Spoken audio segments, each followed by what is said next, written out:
you name names or? I can't really. You made promises you can't. I can't. I can't really mess anyone up. I think it's the Kagol. Looks good. It does look good. It's waterproof, Rick, and it's also stylish. I wear nothing underneath, so it's tight to the skin. It gets sticky in bad weather. Is that why you sort of rustle? Sexy. But what's all the? Is there abuse? What's the story? No. They just say. Because I'm a pretty trendy guy, but I, as you say, I cut my own trend. You know, I make my own style. So just go back to insults briefly. Go on. You know, saying. No. See, that's goofy. That's not fair. No, because that's what he said. It's in my head. What do you mean he said? When did he say that? No, I mean, when did you call me goofy? No, he didn't. He said about what's in my head. Hey, no, when it's come on, come off it. Don't start. Who's calling me goofy? No, I'm not even goofy. Goggle-eyed's fair enough. Yeah, but you can sort your look out. I can't. What do you mean I can? How can I sort my look out? I'm not even goofy. That's not fair. You've got the proper features. What? Just needs sorting out a bit. I can't help it if my hair's not good. I noticed the other day when Karl was sitting on your knee having his picture taken. Yeah. It's a long story, right? He's got a completely spherical head. It's slightly too small. I'm not being funny because, I mean, you know, I'm not perfect. But he's got a completely spherical little head. He looks a little bit like a baby hamburger. You know hamburger off McDonald's? Sure. He looks like a little baby hamburger. And it's sort of quite put upon. Suzanne thinks I look like that thing in that Dulux advert. Do you know when the woman pulls the head off that? That little plasticine morph type. And then they make a new ad for it. And it's like a little head. Really? And that's your girlfriend saying it. I know. Anyway, listen, let's get back to business here. This is a great track. It's America by Simon and Garfunkel. This is where I started saying we don't care about being trendy and all that. That was it. Because I just want to mention to people that they should be very excited because it's going to be Karl's special night tomorrow. You excited, Karl? Oh, yeah. Oh, this is, me and Steve, because we were nominated, we get a guest. For the BAFTA Awards. And it doesn't say guest, it actually says, partner. So I'm taking my partner. And Steve's taking Karl. Yeah. But what Karl doesn't realise is you will have to pretend you're his partner, otherwise you wouldn't be able to. We'll have to hold hands when we got the red carpet. Is this really your partner? It's not just a guest. That's how it is. And either we go in like that or we can't get in. You just have to be with him when you go up there. I mean, does he have to? We should hold hands. But I think what we should do is just to make sure that there's nothing at all that it's going to go wrong. We should just do a little kiss. Just like, or be seen sort of like cheek to cheek, just to show them that, you're not, he's like not Elton John and David he's not just getting his mates in for a free meal. You are actually partners. No, I'm not up for that. Why not? Well, because we know we're not actually gay. No, but so it's not a problem. You've come out of it looking quite good because you've got a good-looking fella. But I'm meant to look like, I mean, I'm not gay, but if I was, I don't think I'd go for your thing. Oh, he's done you, Steve. It's turned on you again. I cannot believe we were trying to get him. Wait a minute. I have got the cream of London's totty phoning me up, trying to get an invite to the BAFTAs, right? We have very graciously asked you if you would like to come along. Well, that worries me even more. That you've got women calling you up. Karl, I can't choose between them. If I let one of them down, they're gonna destroy them. They'll be ruined. Their lives will be ruined. It's better for me to take you and not, ruin the lives of any of those poor women. When he told them he was taking you, it was like a scene from Graceland. There was just like there was weeping. They were crying. Like it was horrible. Hundreds of them, and really? He just went. And I got upset. He just had to say, "Look, just chill out, bitches," didn't you? I did. I just said, you're all my hoes, but I can't choose between you. So I'm taking Karl. You know, he could get you a discount frocks. No, I had a letter from the people that there's an organisation. No, listen, Karl. There's an organisation that sponsors the BAFTA Awards in terms of clothes and fashion. They've sent me a letter. They said your partner. They've not specified the sex. They've said your partner can come along and choose an outfit. Now I suspect, by the look of it, it is a woman's outfitters. I'm thinking we could get you a lovely trouser suit. Well, it may look feminine, right? But I think people will be fooled. It'd just be a little bit roomy in the hip and probably narrow on the shoulders, but you're a bit skinny. Why didn't you take it? Because it's a lot of an insult. And maybe just some pearls as well. Be lovely. Wouldn't you? I haven't got anything sorted to wear yet. See, you're slagging me off. You're likely to end up going in a tracksuit. Yeah. I'm going out today. I've never bought a suit since I was like 11, right? I went to my brother's wedding. That's the last time I wore a suit. No, but it's like how when I went to the BAFTAs with you and I wasn't really enjoying it, you were I can't. What? No, you didn't tell us this. Ungrateful. There are so many people. You're like a little charity case. You're like Oh, I had God. chicks queuing up around the block. You'd usually have to. Someone like you would have to write to Jim or Fix It or Esther Ranson to get them to meet us sort of people. And now it's on your doorstep. I'm amazed that you didn't enjoy it. Why didn't you enjoy it? You got to walk down the red carpet. You went in. There was George Best, one of your footballing heroes, was there. A load of other big names. You sat there, prime position. You came backstage with a load of other big names. Hey, you had a lovely bit of grub. You were filming this thing for the DVD you were making. That's you, a cameraman on our DVD. And yet you think, now you look grumpy because you had a couple of pints and I can't believe it. So tell us why you didn't enjoy it, because the ceremony, what didn't you enjoy about that? It was interminable, wasn't it? Far too long. Wasn't it awful? 3 boring. hours. I'm sorry. Carl, you're a second-time buyer, aren't you? But Yeah. Bought one in Manchester. Lost $7,000 on that one. well, don't buy in Manchester. No, it's a good flat. It's just it wasn't. I didn't buy it to sort of make money. I thought I was going to be living there like all my life, and then a job came up here, and it was like, You bought your first flat in Manchester. You assumed you would be living there for the rest of your life. Well, I wasn't in a rush. Play record. You're an idiot. Hang on a minute. So have you got a property portfolio? Have you got the 2 houses now? No, I've got rid of that one. Oh, you sold that one? Got this at flat. £7,000 Got loss. this flat. I'll tell you something that is interesting. Hold on, though. What? £7,000 lost. And it's a flat in Manchester, but it could only cost about £8,000 anyway. Right, Steve, something they do now, right, they've got to do by law when you're buying, right? I was looking at one in London, right? It's haunted. They've got to tell you now. Right, don't talk shit. I'm telling you Play now. a record. I'm telling you now. Yeah. There's no such thing as ghosts. That is ridiculous if that appears on a legal document. Right, if there's anyone who sells flats and does that for a living, yeah, right, email in, because I'm telling you now that is a fact. She sort of dropped it in. I said, nice feel here. And she said, yeah, well, that'll be the ghost. Just dropped it in. That's all they've got to do. And then I was like, what? And they went, oh, yeah. That's all I've got to do, is it? So that's the legal thing. Did you drop it in? So in court you go, did you drop it in? Yeah, I dropped it in. Play a record. You're an idiot. He doesn't quite sing, does he? He's sort of talking. It's like pulling your punch. It must come away from the thing. Yeah. Do you know what I mean? He can't actually. He's not actually singing. It's talking. It's kind of talking the words. Yeah. But he knew Buddy apparently, and he toured with him. So I am an antichrist. I'm an antichrist. He never quite finished. It's lovely. No, he's great. He's got no breath. But it's the adverts in between. He is 73 though. He's amazing for it. Doing well, isn't he? Yeah. No, yeah. I mean, he's a good looking. Sorry, who's 73? Des O'Connor. Is he seriously? Yeah, I think so. Amazing. Yeah, he's doing well. Yeah, good luck to him. A toast to Des O'Connor. Yeah. Raise your glasses. And all you listening at home. So I'd love to see him interview Louise Woodward. Yeah, indeed. Do you want to hear some Louise Woodward? I have had some calls. But I don't know if they're true or not, though, do you? What did you hear? Well, I think one of the... we mustn't. Law. No, we mustn't say that shop that she works in. No, wouldn't say that. But in case I'm sure I read the same thing, Steve. Someone said they read that she was studying law, and I think I read that because she knows so much about it. Yeah. Now she decided to go the system, yeah. You never know when it's coming useful. But she has been spotted in various parts of the country selling all manner of things. Okay, brilliant. And, so who knows? Door to door? Yeah, exactly. Hello, I'm from Mother Care. We've got to stop this now. It's not fair. That's that. It's all water under the bridge. Anyway, let's play a record. Let's play a record, Claire. No, I'll talk about it later. We're scared now. Yeah, we've just got ourselves in trouble. I think we just need to go and consult our lawyers. Would you like some Peter Gabriel? Oh, this is a beautiful track. And it was actually in Vanilla Sky, so a bit of resurgence. This is Salisbury Hill. Brilliant. Peter Gabriel, what a lovely track that is. Salisbury Hill on XFM 104.9. Ricky Gervais, Steve Merchant, Claire Sturgis. You know, if Karl was here, do you know what he'd want now? Probably ads, no. Some adverts. Yeah. Do you want some now? Well, it's what Karl would have wanted. Okay. For Karl, then, some ads. Placebo and Bitter End. XFM 104.9, Ricky Gervais, Steve Merchant. Claire Sturgis in for Karl Pilkington. Doing a good job. Who's in Madeira. Indeed. Is that where the cake's from? Yeah, it's named after, I think, yeah. Excellent, yeah. excellent. It's nice, lovely. It's sort of... I don't know where Madeira is. It's sort of off Africa. Okay.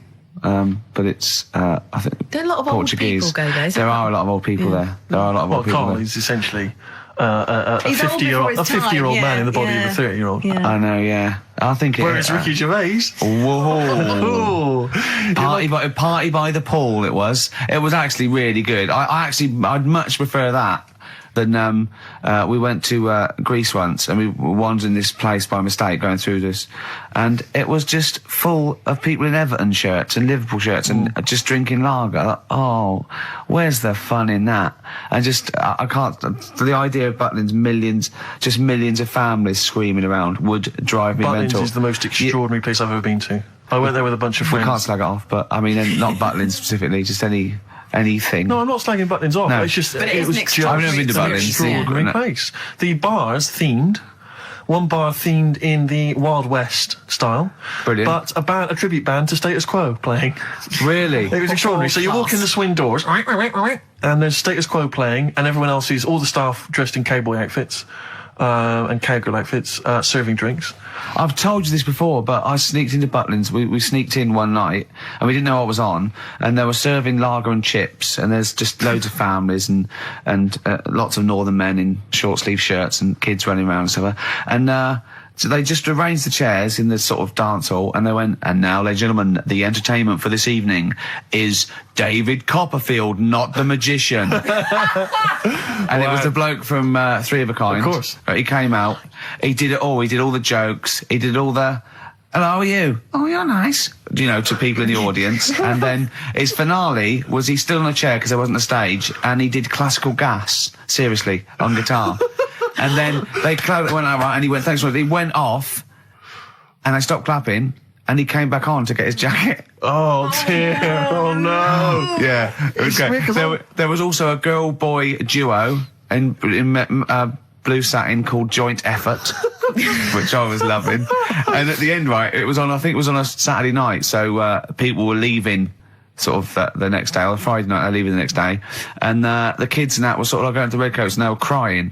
Right? And all the Redcoats and Joint Effort, and they did We Are the World. Oh, wow. Amazing. Where they were unexpected. I mean, to him, when that twist came in, and you go, gee, I can't... Yeah. Oh, God. Can't believe So it was the tree that did it. I mean, he was probably the only... And we were telling all these stories of horror, and he liked horror stories. And I told him this story. And I don't know if this had come across the way, but I told him this story. It was a short. It was a horror short. This was a film you saw, was it? Yeah, yeah. And what it was, it started off just had been a car crash. You see, it's a horrendous wreck, and you saw it from the point of view of the person in the car, and he was calling for his mate, and he was going, Dave. And he sort of looked over and saw a body without a head that had been thrown. He goes, oh no, Dave. And then into the field of view came Dave, his mate, and looked at him with a look of horror. And then it sort of went black, and you realised that he was just a head, and it had been his body. Oh, wow. Right? Yeah. And I said, then it came up at the end, at the executions and the French Revolution, people experience consciousness for, and he went, oh, no, he said, it wouldn't be for that long. And then he went, if it was a chicken, it would work. Imagine remaking that film. But it's two chickens in horrendous car crash. Their own fault for driving. It would work. No, he wasn't having that. Yeah. No, it was too long. I think he said, how long was this film? I went, 5 minutes. He went, no. It would work if it was a chicken. I like the way that Karl in something like when you relate an incident like that, he's appalled and offended and annoyed by the people that made it, even though he's never seen it. Oh, he's annoyed. Yeah. Like I want to see it. I think it's a good idea. Yeah. But they should have thought it through a bit more. Yeah. Do you have a favourite Tales of the Unexpected, one that you remember particularly that shook you up? Yeah, we were talking about the one on where there's some woman in prison. Have you seen that one? No, I can't remember them all. Right. This woman's in prison. Yeah. And she gets a bit friendly with the guy who takes the dead bodies out. Right. And he says, I can get you out of here. So what you've got to do, right? You've got to, I don't know, at midnight. When you hear the bell toll, that means there's been a dead body. Yeah, there's been a dead body. So what you got to do is go into like the place where all the dead bodies are, get in the first coffin on the right, and then I'll come along and carry you out, and you can run away and escape. Yeah. Right. So she goes, yeah, all right then. So she hears the bell go. I'll bury you right? And then I'll come back later and dig you up. Right. Yeah, but That's the that point. bit doesn't matter. It does matter. Trust me, Carl, it All right, really then, matters. okay. Listen, I don't know if I'm going to ruin this for people at home. Yeah. Can I just skip to the end? I would imagine that she gets buried and he doesn't come back, and she has to get buried alive. Better than Yeah. that. Okay. Yeah, she does it. She gets into the coffin. Yeah, shh. Go on. Right. So she gets in the coffin, and she's lying there for ages. She's and buried. She can feel a bit of movement going on, so she's obviously, being carried somewhere. So she's thinking, this is it, I'm getting out. And she's lying there for ages and thinking, why isn't someone coming and lifting the lid off this? Do you know what I mean? Letting me get out. So she's really bored. She gets a lighter out, right? Lights it to have a look at who she's lying on. It's only the fella who said he'd help escape. Oh. How bad is that? That is... How bad is that? So it is quite important that she's buried alive then, isn't it? In retrospect, you realise that the jeopardy is that she's buried alive and can't get out. Yeah. Yeah. It makes it so much worse, doesn't it, than just like lying in the morgue and going, actually, I'm getting out of here. Yeah. This isn't going to work. Look at Carl's face. Having told that, he's so pleased. His face is lit up. He's beaming like a child. Have you seen any? Is that your favourite horror thing ever? That's a good one. And Let's see if anyone knows what the finger is. When that bloke was under the ground, wiggling his finger. We're talking about one with some fella who's stuck in the ground or something. This is a motif I noticed in your particular favourite ones. Yeah. Right? People stuck in the ground. Go on. Right. So it's a fella, is it? A fella stuck. Now, I seem to remember it just being his foot, to be honest, being stuck in a hole. And No, he was under the ground and he got a little thing out of the pavement and he put his finger up and wiggled it to try and attract attention. Then you see a woman come along and her stiletto heel just knocks his finger off. You see, I'm wondering whether it's the same one as I saw. Yeah, it could be two like that, couldn't there? They were running out of ideas by the last series. It's a big theme in Hollywood. Or what was that one you told me about with the porn? That was a good one. Oh, this was fantastic, right? Right. There was this. Sorry, can I just check now? We're just remembering classic episodes of the Tales of No, Unexpected this is important. Well, I saw one, right? I saw one on Tales of Unexpected, right? And it was these two gents. What they used to do, they look down the obituaries and they'd blackmail the wife or the son of a dead eminent person, like might be a priest or a doctor, like that, and they'd go and they'd say, he bought some erotic stuff from us before he died, and he owes 100 guineas and all this sort of stuff, and they'd pay up because it'd be so embarrassing. They just didn't want them to say, just pay him, right? And this one bloke said, who are these people? I'll meet with them. And he goes round there, and he goes round, and they go, your father. He goes, my father could not have bought any erotic material from you. And he did it. He goes, he couldn't have. He's blind. Right, and that was the twist. And Karl went, so it was magazines, not videos then. Yeah. Now think about it, Steve. Is that so stupid? Well, presumably it was set in olden times because people... professional pornographers don't tend to call it, erotic material. Yeah. They tend to call it, juicy jugs or whatever. But more than that, I don't understand how a video is going to be any use to a blind person either. I know that you can hear the sound, Karl. Look at him nodding like you caught me out. Yeah, what sound were you hear? Your meter needs looking at? Yes. Cut. What's then? What's that? Then it's just noises, isn't it? Occasional groans. Yeah. Right. You could listen through the wall at your neighbours. He does. I mean, that's why I save a lot of money. But I thought you were going to point out, Karl, that they could have had a Braille porno. Now, have you thought of that? Look, feel the lumps on that. Exactly. Think about it, Karl. Think about it. You're excited now. Yeah. Your girlfriend's away, Karl. Yeah, but she's great as only under the cupboard. No, she's a good-looking lady. Yeah. Can I ask, because after last week's show, when you had your breakdown, you went off to Hastings with your girlfriend, stroke carer, Suzanne. Now, what does she... Because whenever we meet Suzanne, we bumped into Suzanne recently at the BBC, Ricky and I. She's always very nice to us, very polite. We have a nice little chat. But I'm always wondering, what is it that she thinks of us, really? Because I'm assuming you immediately go home and whinge. No, but they tortured me. You saw they tortured me on air. Now, what does she make of us? Did she listen to the show last week? Yeah, she did, yeah. She knew I was annoyed. Right. So, she sort of gave me a look like... You know what I mean? Like that, because we went to Hastings. That wasn't because you had, like, Marmite or something over your face? No, it was just like... So we didn't talk for a bit. I just was like, getting over it. Sure. Thinking, I'm sick of this. Yeah. Right? You know, is the new kitchen really worth it and all that? I phoned him up, left a message after the show. I said, "You seemed a bit quiet when you left. I just want to make sure it wasn't anything I said." Well, no one. You're still doing your Samaritan's work? yeah. And did it ring or did you just ignore it? Let it go to answer machine. I think I turned it off. I left it off, didn't I? Yeah. I just left it off all day. And But what does she make of us? Does she genuinely think? Does she not really like us? I think it's weird because there's no one who she doesn't really like, which annoys me. Because she says to me, I'm the opposite. Do you know what I mean? I'm like, oh, everybody annoys you. Yeah.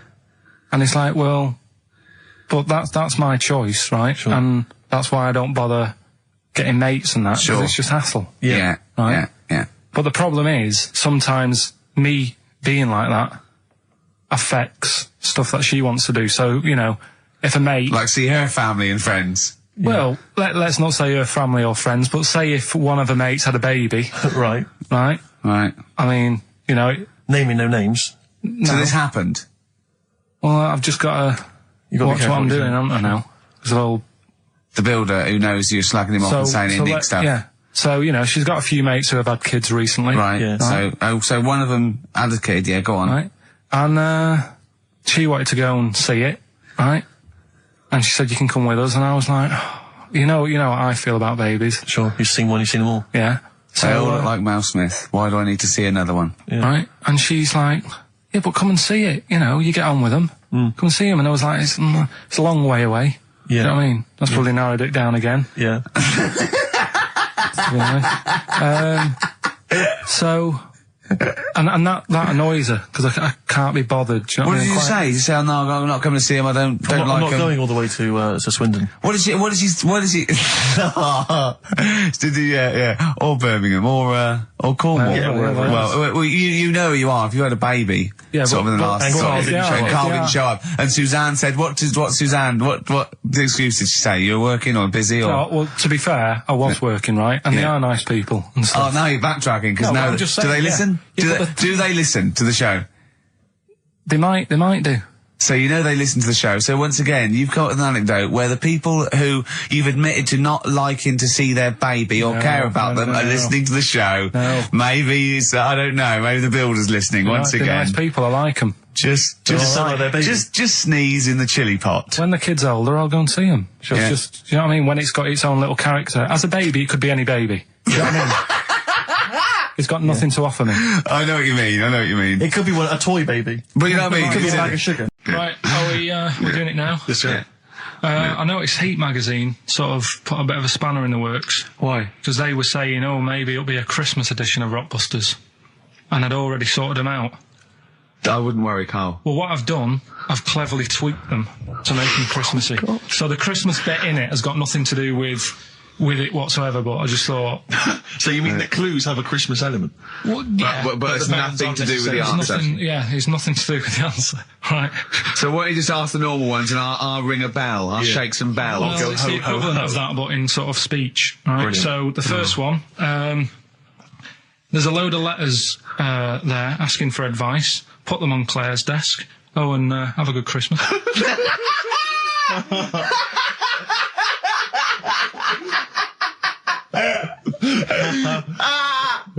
Oh, give it to us again. Oh, God. Right. So there's a load of letters asking for advice. Put them on Claire's desk. Oh, and have a good Christmas. Right, but bear in mind, people, that the Christmas element may not be relevant to No, these that's got clues. nothing to do with it. I don't want to. Okay. You know. And the initial letter is F. Right. That's F. All right. Right, the second one. Ask your mum if you should. After you've wrapped the presents. Right, so Ask your mum if you should. ask your mum if you should after you've wrapped the presents. That's S. Yes. S. All right. All right. Okay. And the last one, a couple of people were arguing in the supermarket at the fruit and veg counter. But it's busy in there because it's Christmas. That's probably what brought it on. So that's B. Oh. B. Oh, God. So they're the three. Will I just recap? Yes, please. Yeah, I so- have no idea. so I the can't first even. one. I don't know what to start thinking. One of them, right? Mount Everest. Go on. I need more. Right, well, there's a problem. Yeah. Because people are leaving rubbish up there and that. And, like, people, whoever owns it is saying, oh... Whoever owns it! He's saying, forget this.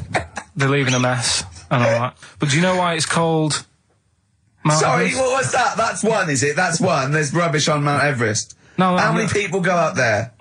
Are we talking about people dumping old tellies and washing machines? Who's fed up? The Yeti? What are you talking about? No, I mean, that isn't what I'm educating you. I'm just telling, this is part of the story. I'm just telling you. It's just a bit of context for you. Like, they're leaving loads of rubbish up there. Well, they're not leaving loads of rubbish up there, are they? No, they are. They're apparently not like trams and washing machines and seagulls flying everywhere. I don't know. Anyway. But anyway, do you know why it's called that? You know why it's called Mount Everest? Why it's called Mount Everest? I know the mount bit. It's because it's a large mount, and if you climb it, by the time you get to the top, you need to have a rest. And that isn't the educating bit. I'm just telling you. It's not true. Well, we'll leave that. Well, no, Karl, in the name of everything holy, do you think that anyone named it because you have to have a rest when you've climbed it? Well, we'll see. You'll see what people say on email. But it's definitely not. But anyway, that's one thing that I kind of thought, that's interesting. I'll remember that. I'll teach Ricky that, so you've learnt that. Right, now. Oh, chimpanzee, that monkey news, you Right, now, it was back in the 1980s. Right. So it is quite topical then. Okay. When did this happen then? 1980s? Yeah. Yeah. It's about a Colombian F1 sort of, Formula One driver. Apparently these races were going on, right? And someone kept winning them. Right, okay, forget it. No, don't do it. It's because it's rubbish. Because it's rubbish. Right, so someone kept winning the races. So this human that kept winning the race. So this human being that kept winning the races, Karl, what was his name? His name it's Jimmy something. Yeah. How tall is he? Just out of interest. No, let's hear the story. Was he about 4 foot? You might find out if I tell you the story. Right? Go on. So anyway, he kept winning and everyone was like, oh, he's brilliant, this guy, who is he, and all that. Yeah. But his gimmick, right? Was never showing his body or face? That's right. Never took his helmet off. You're an idiot. Never took his helmet off, right? You know the short trousers he used to wear? His trousers were about a foot long, but his shirts, the sleeves were really long. Anyway, right, so because he wouldn't take his helmet off... You're an idiot. He was taking part in, like, the F3, which is, like, the lower ranks of Formula 1 and that. Just get to it. Everyone thought it was, like, a famous driver who was taking part in that. Get to being a monkey. Anyway, what happened was, there was a crash one day. Yeah. And the car tipped over, everyone's like, oh... He ran up a tree? So... They were suspecting when he ran away with the ambulance people up a tree and started eating a banana? So the marshals ran over and the ambulance people were there and they were about to take his helmet off, and the marshal was like, don't take his helmet off. Give away the secret that he's a monkey. Give away the secret and that. Yeah, chimp. Yeah. Took his helmet off. Jimmy Chimpus. Little monkey under there. No, definitely not. Can't we just... Don't get the just because so far you've come up with nothing. What's the last one? Give us the teaser clue again. It was, I wouldn't have come here in hindsight. I wouldn't have come here in hindsight. Yeah. Right, give me some education. This will be the thing that teaches me something. I can feel it in my bones. Come on. There's a kid in Kenya. He was messing about with some beans. Magic. We guessed that as well. You did, yeah. He's fed up because we've guessed his puns, I think. He put one of them in his ear. Yeah. The mum or the dad said, oh, what have you done that for, or whatever. Yeah. So I'll have to take you to the doctors now. So they took the kid to the doctors, and the doctor said, he said, I can get that out, I can sort that out for you.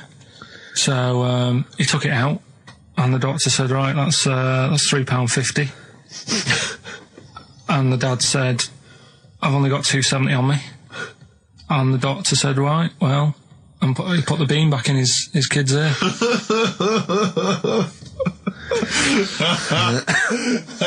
I don't know what to say. I don't know what to say. I mean, a couple of questions from me very quickly. Are you sure that those were definitely the sums involved, were they? Well, the equivalent of whatever the deal with in Kenya. Yeah. It was the equivalent of £3.50. So what currency was it, Karl, that you translated into sterling? I don't know. No, it was saying in the thing, it said the equivalent of 3 times 15, 2 times 7. Did it say that? Yeah. So did it say that? Yeah. Carl, look at me. Look at me. Did it say that? Yeah, it said that was the. Did it say that? Yeah. Yeah, it did. It definitely said that. Definitely. Yeah. I was talking to someone as well recently who utterly convinced, and you get this quite a lot, don't you, especially Americans, that Elvis Presley's still alive. Yeah. And I think, wasn't there some statistic, like more people believed Elvis was alive than believed evolution? Was that right? Yes. Something like that? No. No, it's something worse than that. It could be something. It was something like that. It's something like, I don't know, it's something like 42% of Americans believe that Elvis Presley has faked his own death and is still alive, right? Yeah. And there's this whole book that's been written about it, because, Carl, you might be interested in this. I know you're always fascinated by things that have been written down and therefore a gospel. Yeah. And that you don't have to revise yourself. You just learn off Ian Wright. Yeah. But apparently, the reason that Elvis is still alive, is that there's a number of sort of pieces of evidence. One is that none of his family could agree which colour pyjamas he was wearing when he died. That's evidence, apparently. Apparently, you know, he was an honorary member of the FBI. Well, apparently his signature appears on FBI documents well into the 80s, long after he should have died. Apparently no one can agree. There was sums of money that only... Yeah, a lot of fat people in dungarees have seen him. Yeah. There's a number of sums of money which apparently only he could have given authority to have transferred to other bank accounts. They've moved. Yeah. So this is all evidence that Elvis is still alive. And a lot of people, I was talking to this guy and he was saying, yeah, well, of course, the thing is, the pressures of fame were too much for him. That he faked his own death so that he no longer had to be this huge icon. You know, he could live an ordinary life. And my query has always been this. If Elvis faked his own death, do you think the method he'd have chosen is to have shat himself to death whilst on the toilet? Yeah. Yeah, but because he picked that, nobody will doubt it. Right. So Elvis went to the FBI. Yeah. What do you make of it? Well, exactly. So what we're saying, Karl, is that there was lots of methods open to him. You know what I mean? It's all like, he didn't go to his secret reason and go, oh, I'm fed up. I want to fake my own death. You know what I mean? And they go, yeah. Yeah. What methods have you got? I like to be found, shit myself down the toilet. You like to do what? I want to be a big fat on the toilet, just shitting myself to death. Right. On my ankles. Elvis is a good idea. I'm just wondering if there's maybe something a little bit more glamorous for your favourite death. I mean, you could take a bullet for the president. Huh. What? Shit all over him? Just shit? No, we know crap at all. No, you just take a bullet for him, or you could. There has to be shit involved. Why has there got to be? There has to be shit involved. Why has there got to be crap? I want this way. Make it happen. Yeah, it's probably Karl head in hand. Look. Yeah, he's worried about the things we say. Yeah. Jeez. We haven't offended 1.2 billion people. Yeah, a fifth of the planet. So, Karl, what do you make of it then? Are you convinced Elvis is still alive? Am I getting him mixed up with someone else? Because all Elvis, all Elvises look alike. Because that is true. A lot of Elvises do look alike. That's safe. On his gravestone, didn't they get his name wrong, or is that his brother? Who's his brother? Aaron. That's his middle name. Yeah. You're not an Elvis kind of expert, are you? Hold on, wasn't Elvis one of a twin that died? That died, and I'm sure they got his name wrong on a grave or something. Oh, I don't know. But that's consequently that's proof he's still alive. No, the thing with the still alive thing, like I say, he picked that awkward death because nobody would be saying, hang on a minute, going round upsetting the family, wanting to talk about it because they'd be embarrassed to be saying, you know, he was found sort of in a pile of mess. Weighing 25 stone. Yeah. So... Because you notice he also expanded to a huge size as well, so he was just a huge fat blob of a man. He also did that to add, you know, extra... To the glamour. I don't quite understand these people who fake the deaths, because... Well, a lot of them don't. A lot of them don't, Karl. This is what, in a roundabout way, we're saying. We're saying that a lot of people that say people fake that they didn't, like Bruce Lee and James Dean and Elvis Presley, we're saying they didn't fake their deaths. He did die, didn't he? His head come off, didn't it? God. Who's this? James Dean? His head came off. What's the point? About a lad who, 8 years old, but he's still breastfed. Now, I don't know if you can get anything out of that. Is that what his mum said?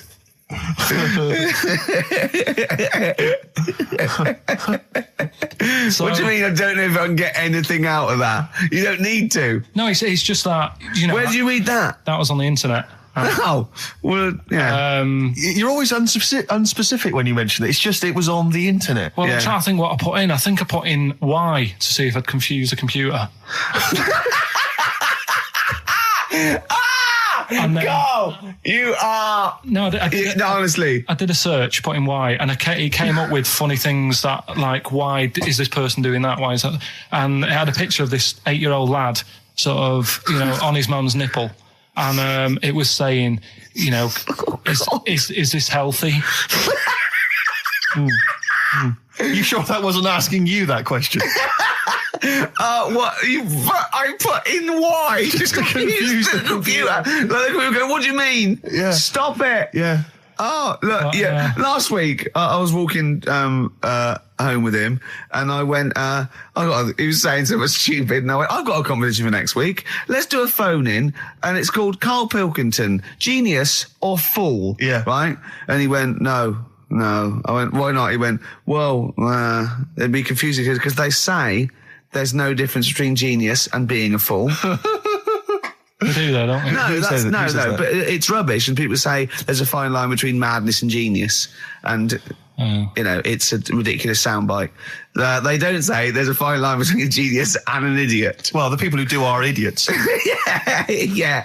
So what would you do there, though, just to sort of wrap that little thing up? What would you do? That lad loves his mum's milk. What are you asking me to come up with? No, I'm a just title for the story. No. It's just what would you do? Right. What do you mean? What would I do? Well, it's causing a bit of a problem in the area. Right. What area? In America, I think it was. Oh, America are a problem, are they? George Bush is worried about this kid who's breastfeeding at 8. Imagine it like this, right? Right. No, so Carl, what are you asking me? About this spurious story you saw on the internet. I saw it on the internet. There's an 8-year-old lad. He likes his mum's milk, and it's saying, "Is this right? Should it?" No, be it's going not. on? But what do you want Ricky to do about it? It's not his responsibility. Yeah. No, but the little town that he lives in, they're all causing an uproar, right?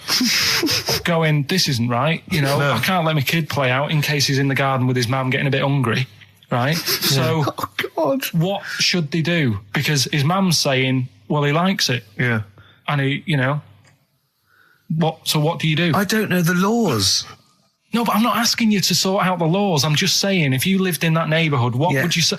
If you went up to him and said, look, everyone's getting a bit fed up with this, look. I'd say, what would I do? What do you mean, what would I do? What are you asking me? Right, it doesn't matter. No. What are you asking me? What are you asking me and Steve and the public? I'm just saying, say if you live next door to this woman. Yeah. Right? The kid's hungry, 8 years old. He's out playing on his bike and he goes, Mum, I'm getting a bit peckish. And he goes, all right, son. She whops one out. And he starts having his milk, right? You live next door, you're putting your washing out and you see this going on. You're getting a bit sick of it because it's gone on for months. 8 years, I assume. Why is it your business? Why are you such a nosy neighbour that you're concerned? What would you do, Carl? Let's turn it back on him. Yeah. What would you do? What's your solution? What would you do?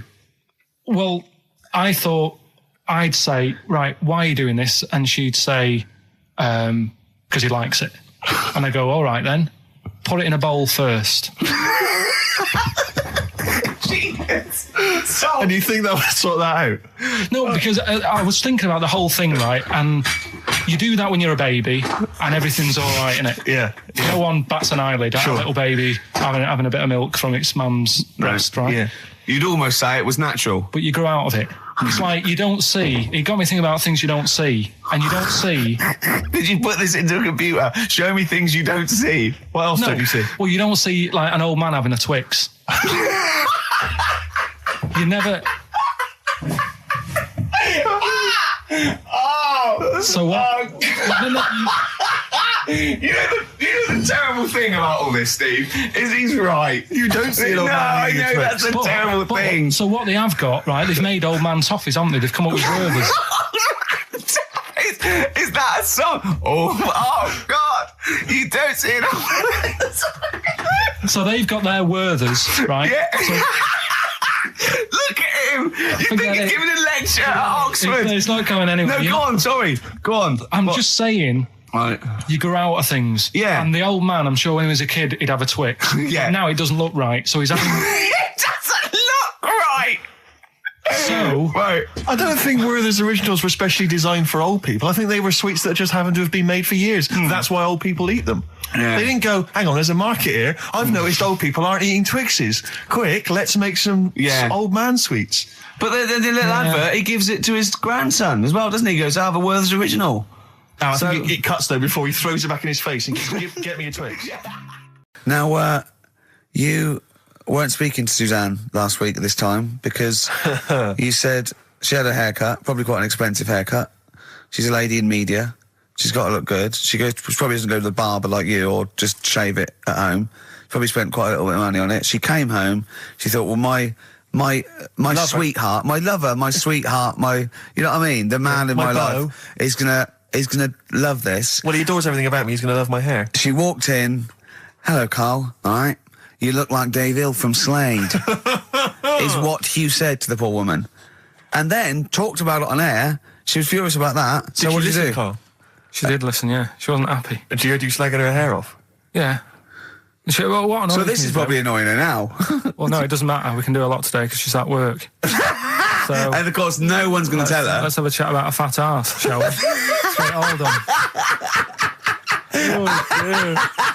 Oh, dear. You are in so much trouble. That's. Look, he's realised he is a little bit worried. Oh, didn't you go and buy her a coat or something?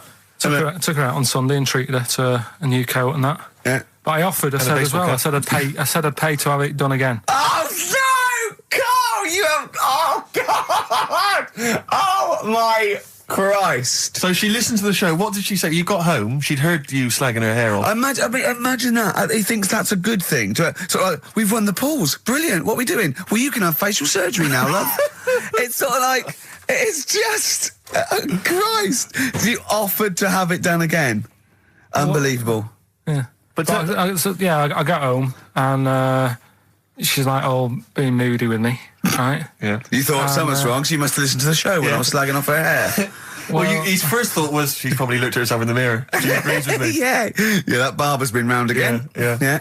And she just said, "Oh, that wasn't very nice of you, was it?" Oh. So I just said, "Hang on a minute." I said, "That's what we do on the show. When I'm slagging off, Chinese people looking old or whatever, I said, you never interfere."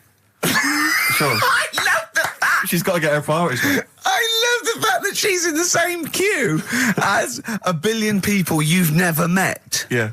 That's fantastic. She's in the same queue. Well, look, you didn't complain when I was because slagging off. Karl, I don't think Karl has ever admitted he might be in the wrong, ever. Certainly not to you or I. So did you admit... That is so true. Isn't it? That is so true. He's never admitted that he might be in the wrong. So did you, in this instance, agree that maybe you'd overstepped the mark? No, I just said she took it badly. Do you know what I mean? It's only a haircut. Yeah. Yeah. Well, Steve, you haven't seen it, so you can't start interfering on this one. No, okay. No, I haven't seen it, but I very much doubt she looks like Dave Hill from Slade, who, if I'm, unless I'm mistaken, used to cut his hair with garden shears blindfolded. Well. So, you know what I mean? And did her teeth stick out and she started speaking with a Brummie accent as well? I've got used to it now anyway. So, and so did you bought? So at some point you came crawling back and you said, "Do you want me to buy you a coat?" I just said, let's leave that. Let's go out and have a good weekend. Sure. But get your hat before we go. And treated her to a new coat and that. It's a nice coat, so it takes people will look at that rather than looking at the head. So if does it do flash? It's got obscenities across the back.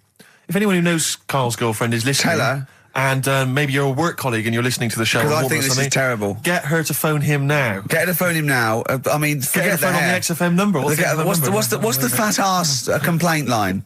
Because you are in deep shite. XFM 104.9 of a Saturday. Ricky Gervais with me, Steve Merchant. Hello there. But we're not here. No, we're away. So this is the best of, and I hope you're enjoying it. We certainly are.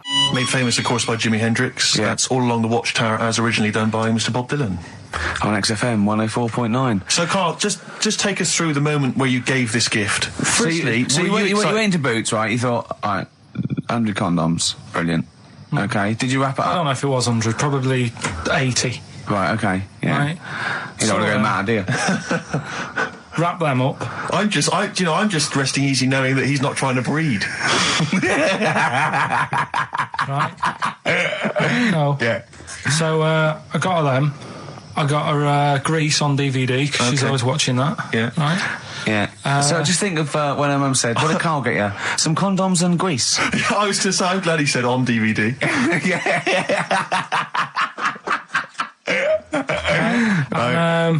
She was surprised anyway, right? Because Yeah, I bet she was. no, when she got she was thinking like jewellery. no, right? That showed her. That surprised you, hasn't it? All right. So hang on, wait a minute. You thought it was a holiday, didn't you? Yeah, look at your face. You don't know me at all. So hang on. So did you give these on Christmas Day? Right, what happened is she got in from work that Saturday, right? And I said, look under the tree. Knackered. Right? At least it's Christmas. Yeah. At least I'm going to get a little bit. Yeah, go on. I said, look, you got some stuff under the tree, right? So Did you give her a sugar lump? Right, she was really chuffed with that. But she said she was a bit puzzled because I didn't know we had any wrapping paper, right? So I ended up using wallpaper. You didn't take it off the wall though. You had some. No, it was some left over, right? So she said, why have you used wallpaper? I said, well, I didn't have any paper and you were getting in a bit and I wanted you to have a surprise. So she said, can I have a feel of them? I said, no. Presents. You thought, right, I've got the right thing. Yeah. Right. And then Christmas Day, I said, no, don't get carried away. It's nothing really good. You know, we said we weren't going to buy each other much. So there you go, open them. Yeah, go on. And Can I just ask, had you received your present from her yet? yeah. So what had you received? What did he have? Had some shoes, Nice. right? Getaway game for PlayStation. Nice. I'm just totting up Just the top value the of value this. of those, Go on, yeah. And just also think about how much fun and pleasure you get from them. Yeah. Although, of course, condoms, I can see the Well, see the appeal. Well, okay. So yeah. I think But I can. also add to that bit 150 quid for a meal.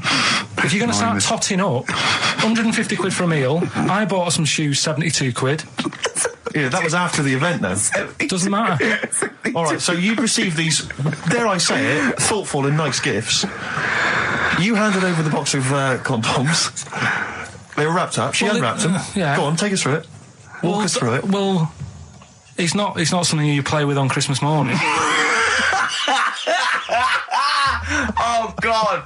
Oh, right. But when she opened What them, did she what did her say? What did face she say? Well, I wrapped them twice as well, so she thought it was something really good. Extra Like, protection. do? Right. And So she thought it was something really good. and then So the disappointment would be doubled. Yeah, go on, yeah. then she just opened it and went, oh yeah, so what's on the telly? And that was God, that. ungrateful. What an ungrateful woman that is. Well, she Fancy got not, stuff. fancy not wanting I told her. a box of economy condoms from Boots. I said to her about the thing about, you know, it's all about the surprise and that, innit? Yeah. You explained that to her? Yeah. What, after she'd unwrapped it? Yeah. Thoughtful. And she was all right about it. Yeah. She understood. Rick, you know I suggested to him that he buy his girlfriend a gift. I'm worried I've done more damage to the relationship by suggesting that than if he had just forgotten. Next time you've got to go shopping for her yourself, Steve. I think I might do. You've better go shopping for her yourself. I'm glad it's all over though. It's mental. Yeah. It annoys me. The whole thing annoys me, and she knows that as well. Yeah. She should know. What, she still insists on having Christmas once a year. Well, Wow. I'm you know. no, but well, anyway, what did you get? I can't think what you bring to the relationship, Karl. I don't know what it is she's getting from you in this relationship. It's like she's doing all the work. 80 times. Oh God, God! I love it. You're brilliant. I know what she's getting. He's the. What though? He's not thoughtful. No, but he's thoughtful. He's the best he can do with the brain he's got. Do you know what I mean? Right. He's doing his best. He's absolutely doing his best. There's no. He's working at the limits of his powers. Do you know what I mean? Though he's done as well as he can with what he was given. Sure. Yeah, and that's admirable. Yeah. It's like, I think he's done better than you'd expect. I bet his teachers didn't even think he'd get this far. Do you know what I mean? What, find a girl? No, well, yeah, a job, a girl. Yeah. Do you know what I mean? Clothing himself. He's done really well. What do you think, Karl? You think you've done well? I think I've done all right compared to some of my mates. What are they doing now? Probably not that much. Do you know what I mean? Mrs. Matthews said I wouldn't be an high flyer. I think I'm doing all right. Yeah. Do you know what I mean? I have a holiday every year. Got somewhere to live and that. Yeah. Got a new flat, haven't you? Yeah, so So where are they then, the condoms? Did she show them to her family and friends? No. Take them into work? Look what Karl's I'm surprised she told Ricky, actually. I was a bit disappointed in that. Yeah. Because I didn't go shouting. Like I said to you, though, the reason I did this was to get that kitchen, right? Now... Brilliant. As we speak now, right? Builder's in the flat. He's been annoying me. Of course he has. Of course he has. What's he been doing? When he turned up on Monday, right? Yeah. Wanders in, and the first thing he says to me is, said, the pub across the road, is it any good? I said, well, it doesn't matter, does it? You're working on the kitchen. Think of saying that to a builder. Probably making conversation. Probably meant, do they do a toasted sandwich? Because I've got a half-hour lunch break. Not an hour, like Karl Pilkington. So I'll probably go and get a nice, cheese and tomato sandwich. Is that genuinely what you said to him? Yeah. The first thing you said So to him? Suzanne had a go at me saying, why have you said that? He hasn't even started on it yet. I cannot believe that. You're unbelievable, Karl. And you say it's us that are rude, crass, I wasn't being thoughtless. rude. I just was letting him know. Do you know what I mean? I know what He they're up knows to. what he was there for. He had it down on his little docket. Do the kitchen this week. He didn't come there and go, what did I come out for? Was it to go to the pub for a week? Why am I wearing these overalls? Yeah. Who's the little bald mank twat insulting me? Let me just check. Let me call the head office. I wasn't having a go, though. I mean, they should have finished it yesterday, and they're there now, right, on their own. And what annoyed me is they turned up late today. Hold on, Karl, I've just realised something. They're probably listening to the radio. This, I assume, tuned to XFM, isn't it, in your kitchen? Yeah, but they don't know it's me, do they? Do you know what I mean? No. They'd go, he's got a whiny mank voice as well. So's the bloke who owns this place. And the bloke who owns this place, when I said, what's that pub like across the road, said, well, you won't be bothering that. He's working on this. No, he won't be able to put two and two together, will he? You've suddenly, the penny's dropped, doesn't it? You've suddenly realised. Look at his face! Yeah. He's suddenly realised they might know it's him. And they could be listening, and they're going to clean you out, mate. Oh, if you are the builder working in, where is it? I won't say the address, but it's... Central London, isn't it? Go Yeah. mental. Have whatever you want.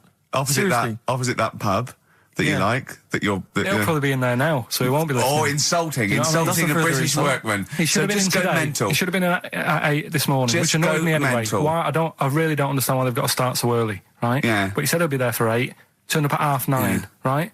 Wanders in, and what annoys me is he could have left all this downstairs. He had a paper under his arm, one of those crossword books, and a pot noodle. Now, I'm not being funny, but most of them take up quite a bit of time. A crossword book, he's not happy with just the one that's in the paper. If you're listening, if you are the builder that's listening now, doing Karl's flat, what about pissing in the laundry basket? All right, this is Karl. Finding one point. Most grapes eaten in 3 minutes. I'll go. Do you want to do that? Grapes are easy, aren't they? Eaten, that's easy. Great. Come on, grapes are easy. From Jesse Mailing, that's called Wendy. White Stripes, Seven Nation Army, that jumped twice. I apologise for that. You're the producer, Karl. Yeah. It jumped twice. Well, it's not my fault if people are slipping around because of burgers on the floor. You're trying to squeeze my head when the song's playing. What difference does that make? Well, anyway. Right. Don't do any. Right. I've just got some grapes there. We've counted them out.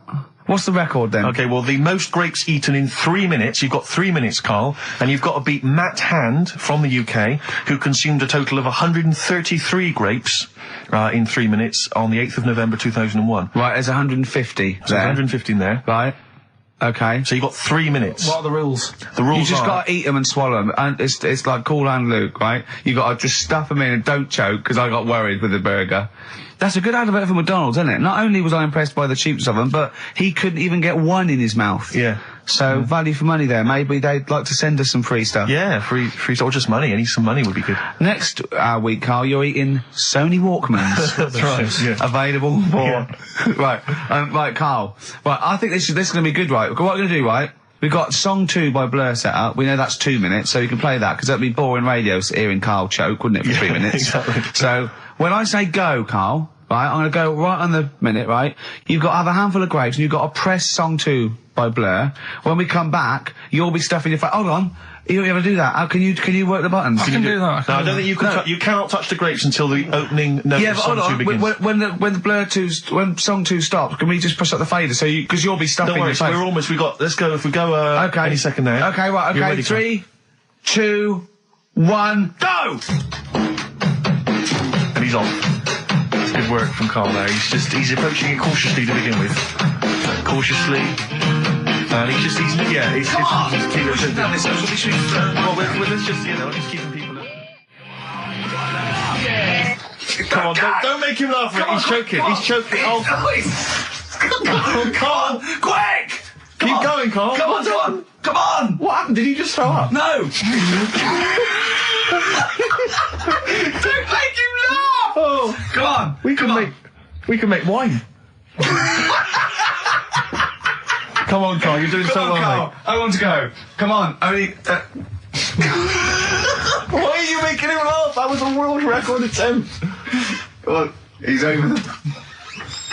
Keep going. Come on. You got 25 seconds. Come on. Oh, I think that was a shame actually, because you were doing well, but something went wrong. I know, and I think those are bigger grapes than the ones I've seen before. They're quite big grapes. Look at his face. He looks so despondent. Come on, Karl. 8 seconds. Just a few more. 5. Come on. What's the matter?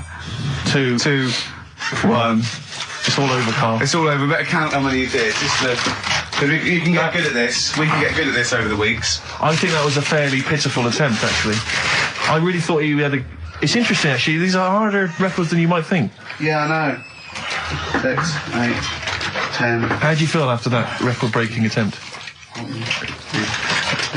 Not happy with that.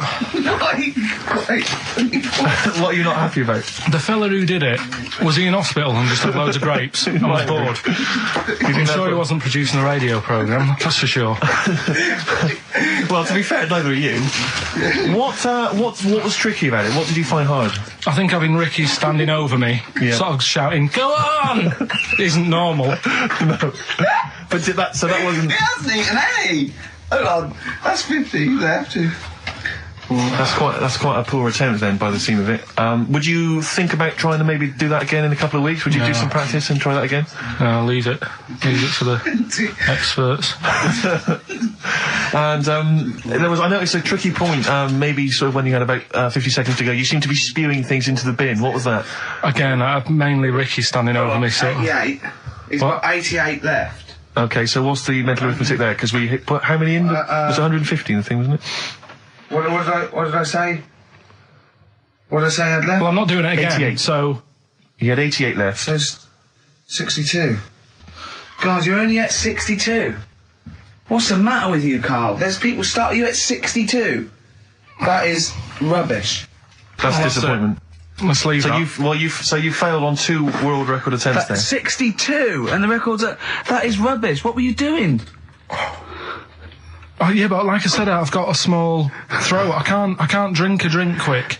Ever since the Mr. Freeze Pops when I was 6, that I nearly choked on, I nearly died on. I can't go back. It'd be like asking, I don't know, someone who got run over to play Frogger or something. What's Frogger? What, you mean real life Frogger? Game. Well, just a computer game brings back memories, doesn't it? And I can't do that. What's Frogger? Does Frogger get run over? Yeah. It's a little frog that has to run across a busy road. Do you know who he reminded me of, apart from Hamburglar and Zippy and all that? When he was mentioning those grapes, because the shape of his head, it looked like a game of Pac-Man. Yeah. It did, as he was getting to him, it looked like... You should have had that music. It looked just like it. Oh, God. Do you remember there was a board game version of Pac-Man?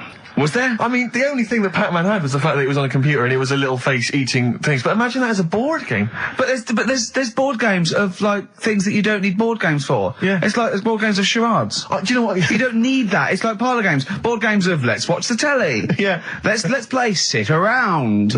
And it's all like 1999. You don't need it. New from Mattel, a stick. Simply run along, clanking it against a fence or a metal grate. It's fence stick. In a picture of it, oh, Nan, that's my stick. I'll tell you That's what. my fence stick. Do you know I saw in a shop recently the board game of Cold Feet, the TV show. That is a winner. You are John Thompson. Yeah. Go back. Yeah. It's a good game. Drink 8 pints. Go on. Songs of phrase. Songs of phrase. Nicely done. But what's her name? I tell you what is interesting, Steve. I didn't know that much about it. Autism. Okay. Oh, good. With some more entertaining stuff on XFM 104.9. No. Just to cheer up people. Go on, End. What? Go on. No, right. Have you heard about it, Steve? What Autism. It scares me to death when he comes up, when he touches on a serious subject. We've been talking about wheeling a dead pope round, the Chinese don't age well, and ginger people are hated. And now we're going to touch on a really, I mean, No, I said- my heart's in my throat. Go on, Carl, then tell me your insights to autism. Right, well, there was this, again, Channel 4 coming up with some good stuff at the moment, right? It might have been Channel 5. But what's the name? It was It's the attention span that I like. Oh. these people who, they've got like this autism thing going on. Yeah. And they sort of take in a lot of information. They get sort of they get so into it that they know everything about that subject and what have you, right? And there was this lad who, he knew everything, right, about EastEnders. Right. He sort of, the cameraman was saying to him, so, you know, why EastEnders and that? And he said, I don't know, I just like it. And he said, I remember when I first watched it, it was a Thursday, it was 5 to 8, Pauline Fowler walked in, she had a pink jumper on, she said, all right, love. And he remembers everything from that moment on. Yeah. Right, and everything, which is great, but then the way the programme was making out, it was almost like they were saying it's a disability. Right. When in a way, it's more like a superpower. Sure. Like Rain Man. But if you can take it, Rain Man. No, I'm he not. has special autistic powers.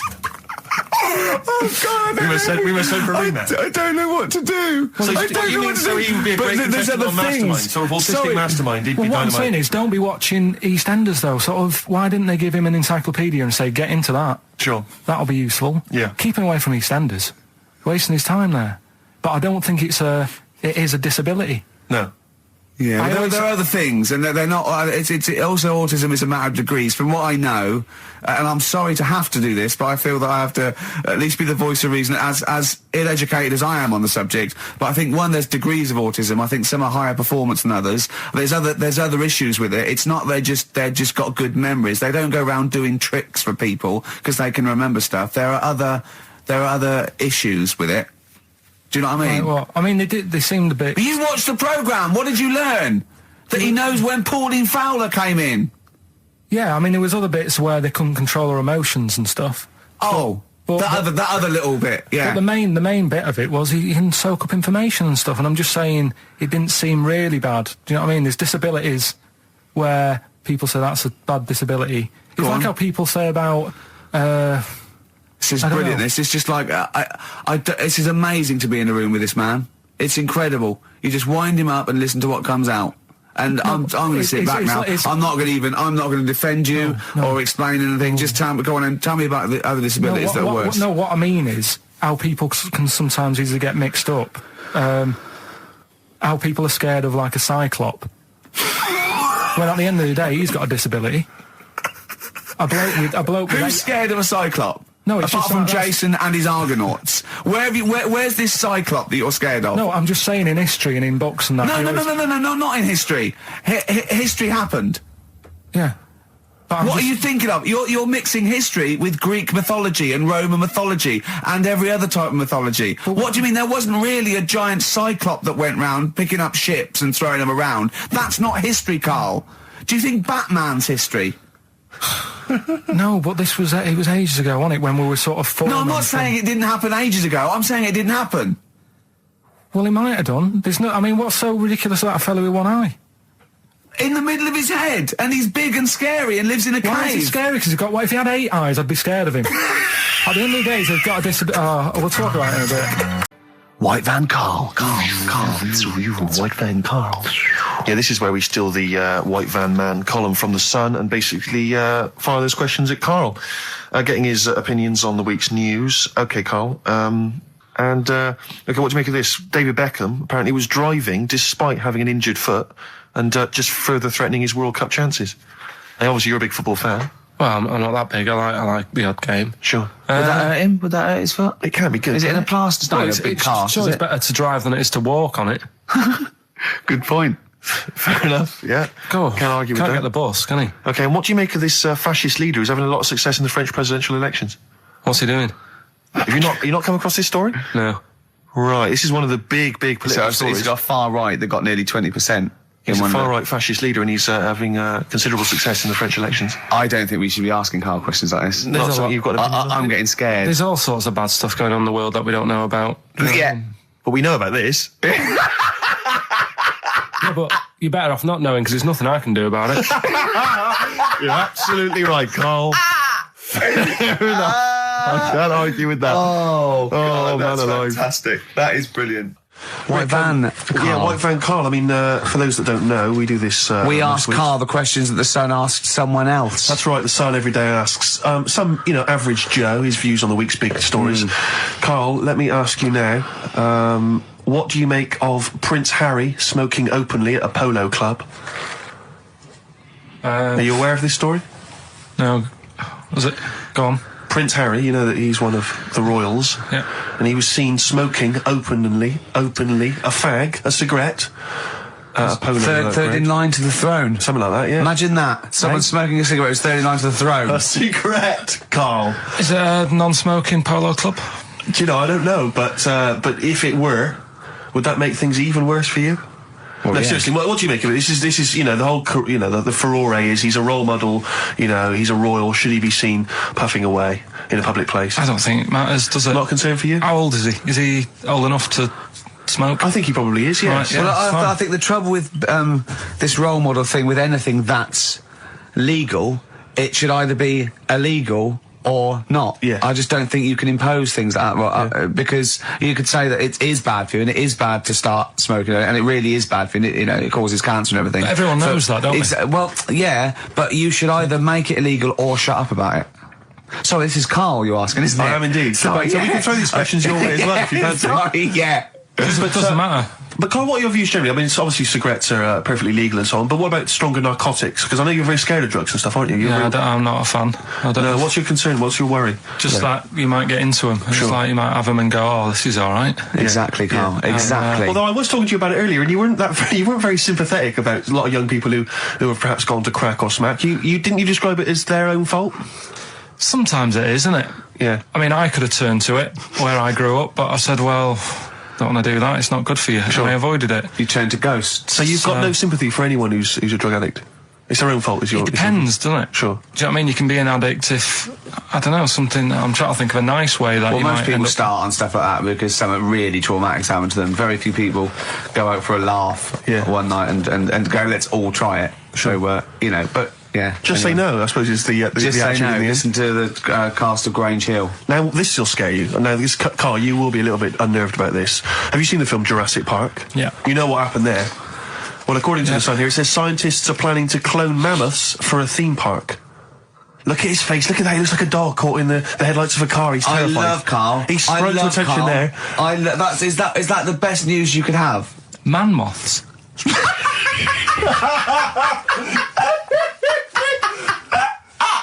Right, Yeah, man moths. I Man love moths. the fact that that's why he was so excited that they bred a man moth. What is this? Yeah, it's a human being that hides in your wardrobe and eats an entire jacket in a day. Yeah. What do you mean, man moths? Mammoths. Mammoth, the big hairy Have you heard cow of a from the mammoth? Ice Age. I mean, elephant. You're not so excited about that, then? You can take or leave bringing back mammoths to life, but a man moth... A man moth is a different matter. Oh, if we'd have never brought that up, he'd have gone and told someone now. Yeah. They've bred an half man, half moth. This is what we That's how mean. things start. This is what we mean when you hear these ghost Are you stories. slightly deaf? Is that it? When you hear these stories, you're slightly deaf. And his head was in the basket, and he went, count how many times I blink. Is it?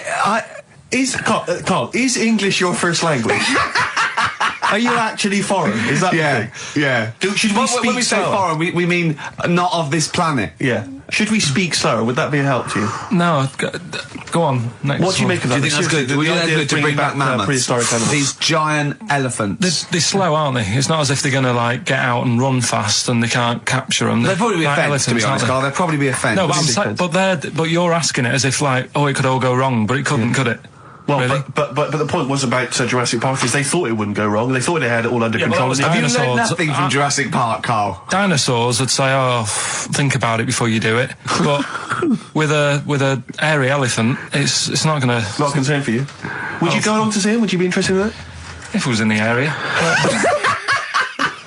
He's the best. He's great, isn't he? I'd love a queue, Nothing right? impresses No, him. but what I'd like to do is Karl sitting like Yoda in a little cave, and I'd just like to see people like Tony Blair and, you know, Stephen Hawking in a queue, and they go and say, Karl, got a bit of a problem. And thinking of cloning a man and a moth. Problem? Not an issue. No, if I'm in the area, I might cruise around and have a look at it. Otherwise, just don't send it near my clothes. Oh, that's fantastic. So it's just for a second.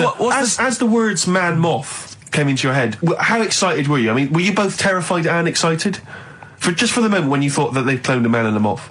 I pictured. What kind of face did he have? Did he have the moth's head, or was it a man's head? Just a little man head. Right. What was his face? What did it look like? He was like a bit shocked, perplexed. Yeah. So it was like he'd been grafted onto the body of a moth without his consent. And when he was asleep, he'd woken up. He just went in to have a goiter removed, and they said, "We've replaced your goiter with the body of a giant moth." Yeah. Is that all right, Mr. Jenkins? So he had the head of a little. Was it a little boy or a man? Little man. Right. Okay. And he's just bumping into a lamp. He's just bumping into a lamp. Karl, if you went into hospital and they'd done something, what's the worst thing they could do, right? What would you rather have done, right? You wake up and you've got lobster claws for hands. Right. You wake up and you've got duck's feet. Or you wake up and you've got one horn coming out of your head. The worst thing, Yeah. probably the horn coming out of my head. Why? Get in the way. That'd be useful, wouldn't it, in fights and stuff? And for like parties, people would play Well, I suppose quoits. the lobster claws would also be quite handy there. Definitely. Listen, we haven't done it for a while. White Van Man. I thought there's some interesting questions raised today, and I think it might be nice to throw them Karl's I think we direction. set Karl up again in the last hour as a person that people want to know they wanna his know what he's opinions thinking. on the They wanna world. know what- Yeah. If you're not familiar with it, on Saturdays, the Sun newspaper asks a typical white van driver questions his opinions on the week's news, and we thought we'd throw these in the direction of Karl. And then, what do you make of this teenage thug, Karl, Mickey Carroll, who spent 4 months in jail and he's won 9.7 million on the lottery? Is that justice? When you think of all the good people that are going hungry, and there's a lad there and he's won. Did he buy the ticket before he 9.7? went in? No, I think he bought it once he'd come out. So he's done his time. He's done his time. Fair enough then. He's been punished. Yeah. Right. He's bought a ticket. He's had a lot of bad luck. Mm-hmm. Now he's having a bit of good luck. Quite right, next one. Are you concerned that now he's got all that money, he could turn into like a sort of mastermind villain? You know, like a James Bond style villain? He's got a criminal streak, we know that.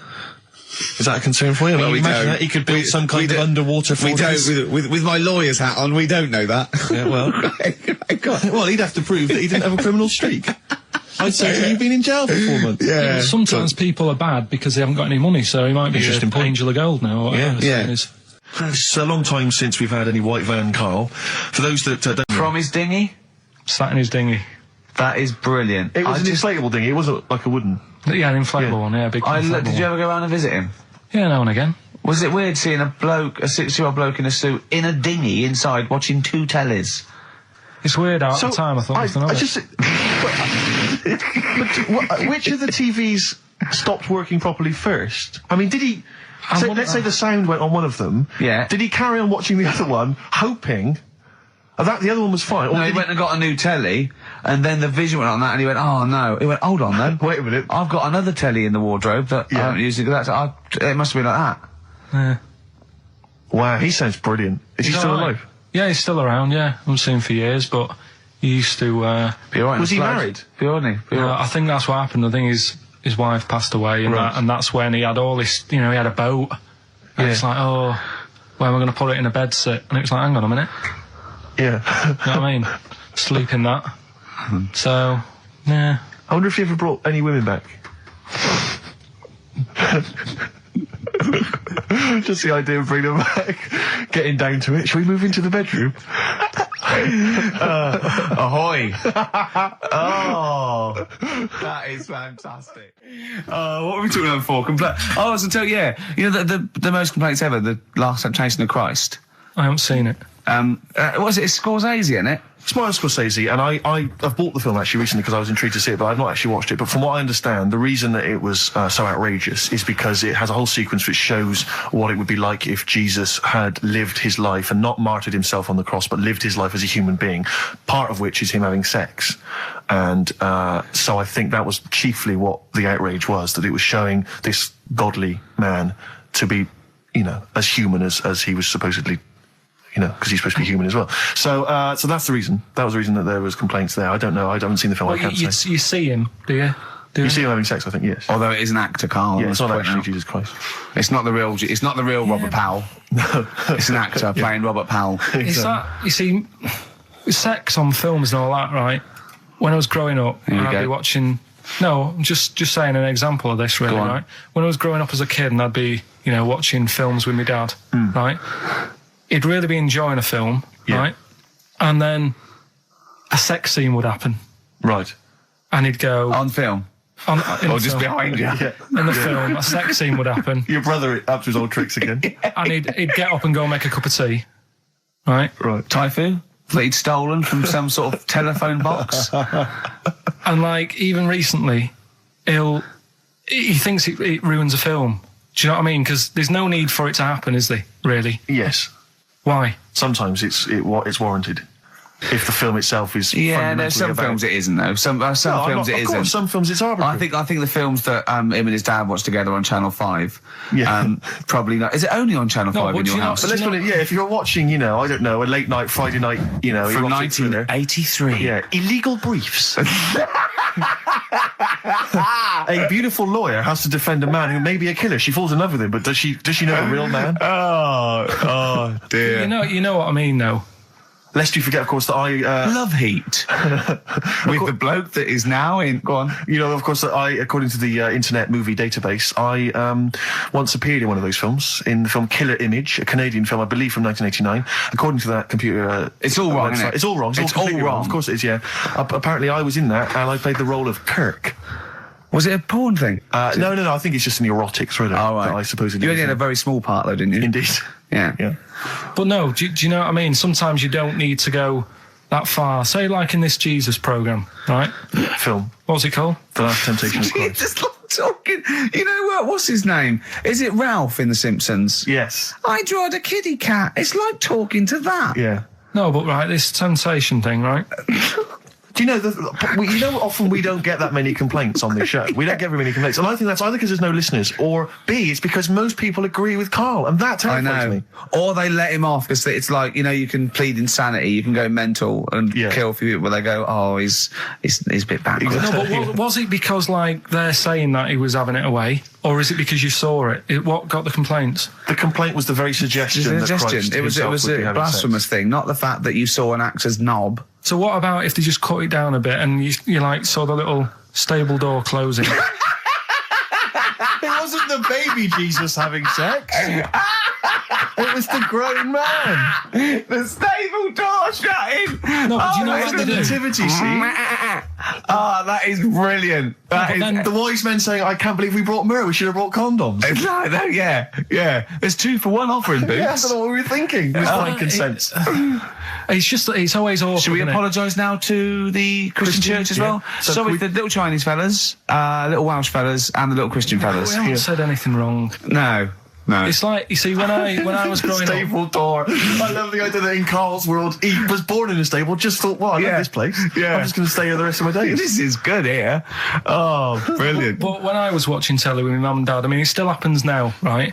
My dad will sort of go, ruined. Good film ruined, right? Yeah. If some sex scene happens. But what are we talking about sex scene? Are we talking about a kissing, or are we talking about penetration and looking at the camera? Going, are you enjoying this, Pilkingtons? What are we talking about? What is sort of extreme levels are we talking about? Right, last time I was down there, right? Yeah. What was it? Meet Joe Black. Meet Joe Black. Meet Joe Black is a terrible film. Yeah. Right? There was good film, and then it's going to happen because the music comes in. Brad Pitt's keeping quiet. A woman's eyeing him up. Sure. So my mum, my mum's worked it out already, and she's going. Anything on the other side, love? She knows. She knows it's something's So you can be enjoying a film and you can be an hour and 10 in, and then some spidey senses of one of them can go, should we turn it over? And the other one goes, yeah, all right. Are you sure it's not them protecting you from scenes of sex? So that what they're thinking is, what if Karl gets the idea to have sex? Yeah. That could lead to procreation. We don't want any more like him. We've got to end the line here. You sure it's not the doctor? Keep calling out going, you are keeping away from exactly. women, aren't you? He must never find out. Are you sure they're not embarrassed because they're watching a sex scene with their son? It happens every time, right? There's two things that my mum does, right? It's that, if there's sex scene on the telly, she'll go, anything on the other side, love? And the other thing she always says, if ever there's anything on the telly with Elvis in it, she goes, oh, I like him, right? And we all know, we sat there, we know what she's going to say next. Yeah. So you don't even bother saying why, right? And she goes, he likes fat, ugly people. He what? He liked fat, ugly people. He didn't always go for, like, the good-looking fans in the crowd. What Elvis did? Yeah. Right. That was always the thing. And I'm sorry. Now, hold on. I don't know what we're doing now with our lives, Steve. Right, wait a minute. Right. So your mum says two things, right? She either says... Is there anything else on the other side? Or, I like Elvis. There's a pause because you know what she's going to say next. She says, he liked fat, ugly people. How often does this occur? Well, because they've got, like, Sky, there's a lot of those channels on. They're like the music channels. So Elvis always comes on. There's either an Elvis film, there's, like, a classic hit by him on... And she'll go, I like Elvis, he likes fat, ugly people. And what do you mean he liked fat, ugly people? Is she a fat, ugly person? Because there's that special Vegas show, isn't he, where he's dancing about, right? And he's got loads of scarves around his neck. Towels. Yeah. And, like, he always hands them down to the fat, ugly ones. Right. And I always say it's because they're the fat, they got a sweaty face because they can't, you know what I mean? I don't know what world they live in. I don't know how we've gone to this subject. What sort of world are you got when you're watching his face? And what do you mean fat, ugly ones? You mean they're in the front, they're sweating a lot because they're a bit chubby? So she thinks, is giving them a towel because it's he's really going, wipe your face, you're putting me off, you fat cow. Stop sweating near me. There's another one. What? So, hairy Chinese kids. Yeah. Jesus. We haven't slagged off hairy Chinese kids. We slagged off Chinese. We didn't slag anyone off. We just said they really haven't got a town as such, and they wear shoes. What did we say? Yeah, little wooden shoes. And what did the? I just don't know how we got onto Elvis and big fat ugly women. I don't know I don't know how we sidestepped from the Last Temptation of Christ. Did you see that Fat Girls and Feeders program? Go on a minute. Eh? What's Tom Petty first? Oh, brilliant! It's a great song. Breakdown. How many Tom other Petty. radio shows have talked about Last Temptation of Christ, Chinatown, fat ugly women? In 60 minutes. Exactly. Incredible. Sony Award winning. I've always wanted a little owl on my desk. I'd like be doing work and there'd be a little owl there and I go, can you give me that pencil? And it just sort of goes over and gets me a pencil, goes, cheers, and it just watches me and it thinks I'm brilliant. Do you know what I mean? Not really, no. No? No, I've never had an urge to have any kind of animal sat on my desk. No, Karl? You'd like a little owl, wouldn't you? That helped you? No, I had a little magpie, didn't I? We've talked about that. Oh, he came down and started pecking your grifter, didn't he? Yeah. What was his name? Maggie. Sure. Brilliant. Inspired. And you took it to school and it didn't come back once, Didn't come back. Didn't see it again. Oh, dear. Did it ever peck your head? Because you used to have hair, didn't you? Mm. Yeah. No, it did. It started getting a bit violent. Really? Yeah. But was it becoming sort of age when adolescents probably... And then the other thing is, the one that I was reading, the world record with the fellow who's pulling a train with his teeth. Mm. Does that make any difference that he's done it with his teeth? What do you mean? Well, what difference does it make? Well, isn't it? It's quite hard to pull a train with your teeth, I imagine. Well, it's pretty hard to pull a train. All I'm saying is it because he couldn't beat the fella who's pulling it with his hands? Well, this is my point. I think there was one bloke with a record for the running backwards 100 metres was sort of like 11 and a half seconds. And I was thinking, turn around, you'd probably have a really good go at that. Do you know what I mean? Yeah. It's sort of like doing a marathon with a milk bottle on your head. Take the milk bottle off and see how fast you can go, you twat. But you can just tweak it, like the fella who has done the pegs on the face, right? Yeah. His name's Gary Stretch Turner, right? Right. So you're sort of cheating already if he's got a stretchy head, right? but you are, right, you are one of the most stupid humans I've ever met. Well, get me in the book. Yeah. Right? Well, listen. So Gary Stretch Turner, right? His record is 153 pegs. Yeah. He did it again, and he only got 150 on. So he hasn't broke his own record. Right. But what I'm saying is, if he tweaked it a bit more, would that make a new record? What? Well, if he said, I've got 150 pegs on, but at the same time as eating a burger. I see what you mean, yeah. He'd be the world record breaker for pegs and eating burgers at the same time. Yeah, just change it a bit. If you know you're not going to make it, just do something else. I'm assuming the rules are set at the beginning, Carl. That's it. That's where they say, right, you're just going to do the pegs thing. You're not going to introduce burgers halfway through, are you? Definitely not. And then they have a go. I was on one leg, not interested. How many pegs? 150. Can I just ask very briefly, I was quite interested by the family had to move because they lived on Butthole Road. Yeah, I quite like that one. Now, I don't know if I've told you before, Rick, where I used to live. I'm not going to tell you the name of the street that I used to live on, not on air, because my parents still live there and I don't want, you know. But I'm going to write it for you now. This is the genuine name of the street I used to live on. Just imagine when you're at school. Yeah. And like in class, for instance, in French, you've got to say, you've got to answer where you live. Yeah. J'habite, wherever. Yeah. That's the name. This is actually the name of the street we lived on. No, it's not. I swear to God. That is... Absolute right. I could phone my father now and he could confirm that for you. I swear because he doesn't want to God. And I'd tell you that... But listen, do you know what worries me? It's the apostrophe S. I know. Because that's blatant. Yes. Amazing, isn't it? That is incredible. But imagine how embarrassing that was. So if I look that up in the Bristol... You'll find that in the Bristol A to Z. I swear to God. That is really... Why have you never told me that before? I can't believe I haven't. That's I'm incredible. still embarrassed now. Do you know, whenever I have to phone up, if I have to give that address, I always spell it instantly.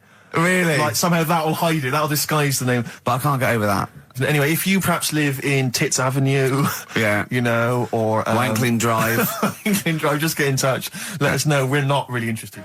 This is XFM 104.9. When you earlier, you came in with a hop, skip, and a leap in your step. Although I must say the phones are going mental. We're going to have to take some more calls. People love Carl. High and Dry is great. I mean, it works. Can we have a very quick recap in case someone's just very quick? Can you make it so High and Dry doesn't work now? Give us a bit of information that makes it different to High and Dry, or can't you do that? So for those that have just tuned in, Carl describes in a roundabout way a story which somehow is representative of a song. Is that right? A song title. Yeah. Okay. So this woman, she's all right. You know, she has a normal life. Pretty much. Kind of. Yeah. There's probably a few things actually that she can't do thinking about it. But the main problem would be having a wash or having a bath or having a shower. Yeah. Maybe going for a swim thinking about it.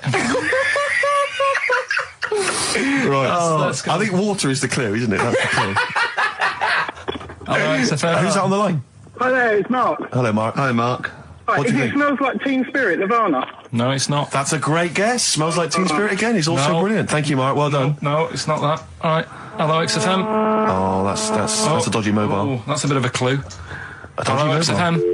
Oh, they've just given up. They've all been going for Smells Like Teen Spirit. They just hung up. Hello, XFM. Hi, is it She's Electric? Excellent. She's Electric. It makes sense. That's fantastic. Oasis, Carl. She's Electric. Why does she smell? Because she doesn't have a bath and that. Because she can't have a bath or a shower. What's your name?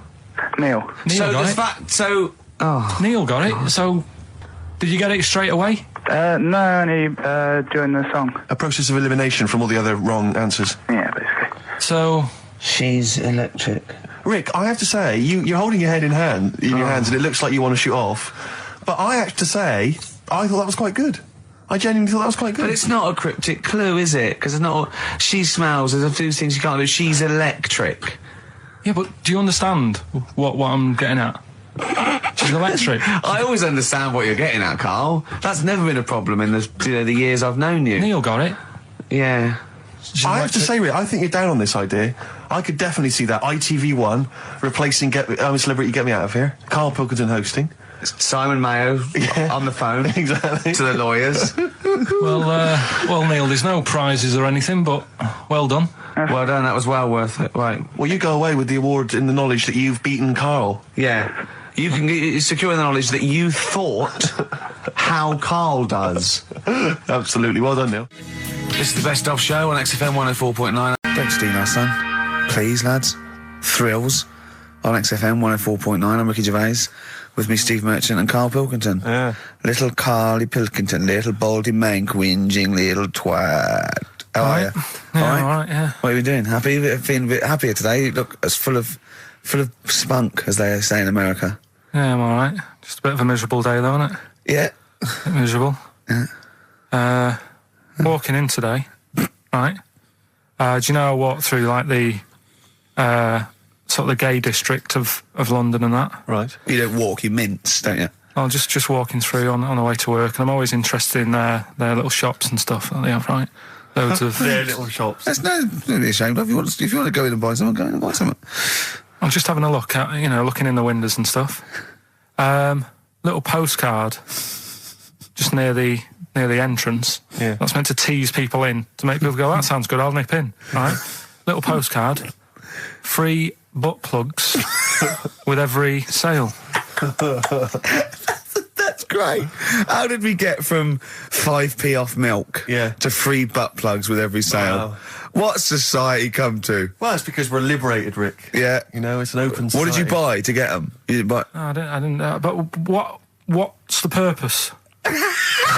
What, of the poster or of butt plugs? Butt plugs, because I really honestly You don't. shove them up your arse, don't you?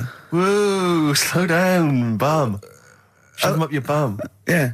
But when? Is that just like when you're doing whatever, doing stuff around the house? Or? I think it's not to keep things out. Is it like you would use a plug in the sink to keep, the water in the sink? Oh, if you're not gay. Get that? Oh, yeah. No, I know what you mean, yeah. I don't know. No entry. What is it? I mean, I don't understand what that's I don't know. I assume it either feels good or are they... well, I've got to be careful here. Or are they sort of like breaking it in? Right, yeah. Do you know what I mean? Like it's like a shoehorn. Sure. or It's like when you stick paper in your shoes if they're a bit tight. Or those people who sort of like put little bits of wood in their lips, and then as soon they've got big plates in their lips. Yeah. Same as the butt plug. It means you can, you're ready for anything. I don't know, do I? Look at Carl's face. Well, if you know what butt plugs are used for, then I'll get in touch. Ricky.Gervais at xfm.co.uk. What do you think? If there's any... I can't believe we're already on this subject. I know. It's 1 and we're I was going to say then, if there's any people who use butt plugs, and I was thinking that Karl would have said, well, they're not up yet. Yeah. Because they go out late. No, but what is it? We're award-winning people. We've written a TV not on show. radio though. Not on radio. We're rubbish on radio. I know, We've got nothing to lose. But I always say to you, Steve, that I like educating people and that. Now, the way I see it is I didn't know what they were. Let's phone to go in. Someone know about butt plugs. All right, we'll get. No, get them on. Get them on. Ask them. No, because they might say something dodgy. Oh. Yeah. Whereas what have we just been doing? Just take a chance. Anyway. Educating Ricky. Good, we settled that then. Go on. The titles that are meant to sort of pull you in. Yeah. We've got what was it? Stocking, Aitken and Waterman. Yeah. You've got It's Not His Fault. And Get a Load with This. Get a load of this. So which pun do I pick first? I think I'll go for Get a Load of This. Get a lobe of this. Yeah, get a lobe of this, yeah. Well, that's a story about a girl who she was deaf, right, for 4 years, and it happened quite a bit back this. What year? Or was it? I think it was ages ago, was it? About quite a bit back. She was deaf for about 4 years, having an argument with her mum, it said, which I didn't quite understand, because I don't know how they do that. Yeah. But she was having an argument, and a man pushed her against a wall, and she banged her head, and her hearing came back. Okay. Was she wearing a Walkman, and it fell out? And she'd realised, There's no explanation. There's no explanation? Well, why is that teaching me something then? So I knew you'd say this, right? So I thought, right, I'll stick something on it. Do you know that bees are deaf? No, you can't just, no. If you ask someone something they don't know the answer to, they don't tell you something else. Just, I'll tell you something else then. I can't answer that, I'll tell you something else. Imagine that, if you asked a teacher. Look, how do birds fly? Wow, if you're going to do that. Tallest building is, I mean, what? Well, that was the equivalent, Karl, of running away when we asked you a question. Yeah, the intellectual equivalent. Look over there, there's a monster. Yeah. Listen. What do you mean? What she? Okay, so her hearing. There's no explanation. There's no explanation, or you don't know. Well, there isn't one, is there, really? It's a bit weird. But the only thing... Did doctors not look into it? No, I think they just said, oh, that's good. So again, I don't... Where did this information go? Is that... If you read this on the net, is that all they put on the net? There was once a deaf woman who hit her head and she could hear. Came back. It was bizarre things about being deaf. Was there I've got that book. Yeah, it's a good book, that. Was there 3 more pages you just couldn't be bothered to read on? Yeah. No, it was just a little bit. And was there a little picture, a cartoon picture? No pictures, I just read it. Ow. Look, ow, if you don't want to know, if you don't want to learn, you know. Yeah. Okay, it's not his fault. Let me have It's Not His Fault. You've got to save this. This has got to teach me something. It'll be an interesting story. Right, it's not his vault. This fella... Yeah. What year? Ages ago? Olden times? I'd say in the 70s. Okay. Would you? Any evidence for that? And, does he wear flares in the story? Right. Is that your reason? No, it's a bit like Yuri Geller, this fella, right? Where he's electric. He's electric. And, if he walks past the telly would fizz. If he walked past the radio, it all goes like that. Ooh. His hair stuck up all the time. And he'd be having a bath and everything would be all right. And then the power would sort of switch on in his body. And the electric in his body made him jump out of the bath. So... What do you mean, so? What is that so? What does that so mean? You've given us nothing. You've given us nothing. You'd have to at least give us the scientific explanation. Yeah. Electric eels have 400 volts in them. Oh, is this the running away again? What was that one called? Yeah, but It's not his vault. But there's a reason not his fault. It's not his fault. I thought it was going to be something about. I think we should do these the other way round. I think you should tell us the story and then we'll hear the pun. It's not his fault. It's not his fault. Right, let's leave it. Play a tune. Forget it. Educating Ricky. Finish. We're not doing it. No, we are. What are you going for? Oh, he can handle it, I think. Don't worry about him. He candle it. He candle it. Okay, let's hear this one. Right, are you familiar with the phrase burning the candle at both ends? Yeah. Do you know how it's come about? I know a man who does. I assumed that it was to get more light in the room. How would that work? Well, they'd put it sideways and light both wicks, so out of one candle they could get two. No, go on. No, what it is... I know what it means. It means you're doing too much, you're staying up too much, right. You're not getting enough sleep, and you're... Well, years ago... Yeah. When they didn't have light bulbs and that. Oh yeah, what year is this? Literally ages ago, specifically? Yeah, quite a bit back. Mm-hmm. Okay. Didn't have light bulbs and that, so they used to have candles. When did the light bulb come in? Because I can't remember at the moment. Don't know. Okay, go on. So, yeah, so they've got a light bulb. You wouldn't know. You're a doctor. You're not a historian. Go on. And people who worked a lot of hours. Yeah. How many? Literally lots. They get up early in the morning because they have to be up early. Yeah. And it's dark outside, so they'd light the candle. Sure. And they'd wear it out a bit, and then they'd be getting in late as well. Yeah. And they'd be like, oh, it's dark. I'll have to light the candle again. And they're burning candle at both ends of the day. So that's where the saying comes from, burning the candle at both ends. So, all right, that's a little lesson. Yeah, lesson one. Okay. Can I have? No, you can't. You can't rush into them, Rick. You've got to. I've got to soak in that. You've got to soak that one in. Any questions for Karl off the back of that? What do you think? So people were. I mean, basically, where this comes from is people were literally burning the candle at both ends of the day. Sure. There you go. So we've still got. Go on. I'm committed to this treatment.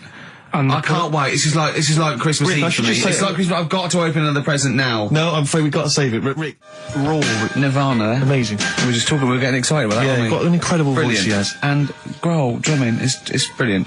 You know, you're right. The new one from Nirvana. Well, it's time for Educating Ricky Part 2, isn't it? I'm excited, Karl. I'm going to learn so much from this. What's the choices again? What you've got left. Still keep phoning your answers to email. Email, sorry, yeah. The answers to Rockbusters. Yeah. Right, okay, Educating Ricky, Part 2. Right. I'm committed to this treatment. Yeah. Is one. I've got to go for that one. Yeah? Yeah. Or the other one is the police are causing a bit of a stir. He still says it like it's the best thing he's ever come up with, which in a way it is. It could be. Right, go on then. I'm committed to this treatment. Right. Do you know the saying... Is it just sayings now? Are they all sayings? This No, they're not. Okay. No, the other one isn't. Frog in your throat? The saying, there's a frog in your throat? Yeah. I assume it's when you croak a little bit. You sound like a frog. No. Right. Might seem a bit weird, this one, right? But years ago... Oh, yeah. Sorry, what is that clue? Committed to this treatment? It's about frogs committed.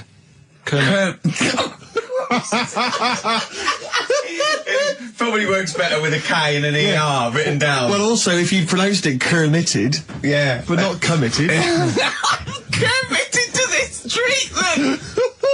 Right, go on then. That's genius. So yeah.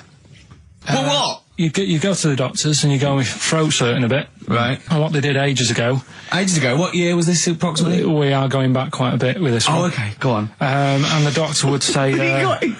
did history. Imagine years ago. Go on. And the doctor would say, right, keep your mouth open and you need to look at your tonsils. And the jaw would ache a bit because they weren't as quick back then because they didn't have the technology and stuff, and they'd have to like stare at it and study it and stuff. And like they get an achy jaw, right? Keeping their mouth open. Yeah, like you get, Yeah. you eat a Mars bar or whatever. So they'd sat there and they used to always close their mouth, and it used to annoy the doctor. Right? Oh. So what they did, they used to get a toad, right, and put it in the mouth. Rubbish. Okay, keep talking. Keep talking. And that way they couldn't close the mouth because either they'd squash it, right, or apparently you're not allowed to lick a toad's back. So the doctor would have them for breaking the law? No, but it's poisonous, right? A toad's back. You should never lick a toad's back. Or put it in your mouth, really. Oh, just stop for a second. Wait. What? Can I just ask one question? Go on, yeah, just ask one question. I've got a few, but go on. Sure. My initial thought is, it sounds like a brilliant bit of sort of medical knowledge there. It's a great idea. Yeah. My only thought is, how does the doctor see past the toad? Yeah. At your tonsils? What's he actually looking at with the mouth open? Surely the toad is in the like way. hopping around in the way? It didn't say. Sorry, and my first question is, was this on the internet? Yeah. Yeah, okay. Karl, that is bollocks. That is, I mean... Well, alright then. Let's turn this round. Where does the saying, you got a frog in your throat come from? Probably because you sound a bit croaky. Probably that. Probably because you sound a little bit like a frog when you've got a sore throat. Karl, did you not question it just for a moment when you read it? Just for a second, didn't you think, that seems an odd approach? Firstly, why a frog of all the different species? Because it's poisonous. A toad. So it's a toad as well. Yeah, well, it worked. I'm committed. Worked. No, my point is a frog in the throat. I was going to change it to, have you heard the news Toad Day? But I went with the frog. Oh God! Right, so that's rubbish. So that's rubbish. Next, can I have Let's play a tune. Let's come up with the God. Can I just say? No, just play it. Just play it. Yeah. Yo, Karl. I have to thank my mate Dave, who sent me an incredible 4-disc compilation. That was one of the tunes on there. It looks professional. It's amazing. It's incredible. Yeah. Oh, he's gone to too much effort. Ben Queller. It's a track called "In Other Words" from his album Sha Sha. Open wide. Oh dear, that's interesting. Oh, here, doctor. Look, you've actually got a frog in your throat. I didn't get there. I put it in there. That's the most ludicrous story I've ever heard, Karl. Why don't you think when you read these things? I think there's always going to be a bit of truth in all of these. I mean, that fella called up, didn't he, and said, I'm not sure about the, putting a frog in your throat if you've got, problems with your tonsils or whatever. But he said years ago, if someone had toothache, they'd get hold of a frog and strap it to the face. Yeah, sure. So maybe down the line, maybe they did. Maybe they did do I think Caligula made his emperor, a horse and emperor as well. But I mean, well, what about the frog thing with a poisonous back? It's rubbish. That's true. No, the toads have the secretions in the Why? But they didn't put it in people's mouths. No. So, well, I'll tell you why. When a badger or a heron tastes the toad, it's horrible. Ugh. The toad might die, but it's for the good of the species, because then think how many toads looking like that heron could eat in its lifetime. So the fact that one toad sacrificed itself, all those other toads in that heron's manner will be safe. Why? I mean, we've talked about animals a lot.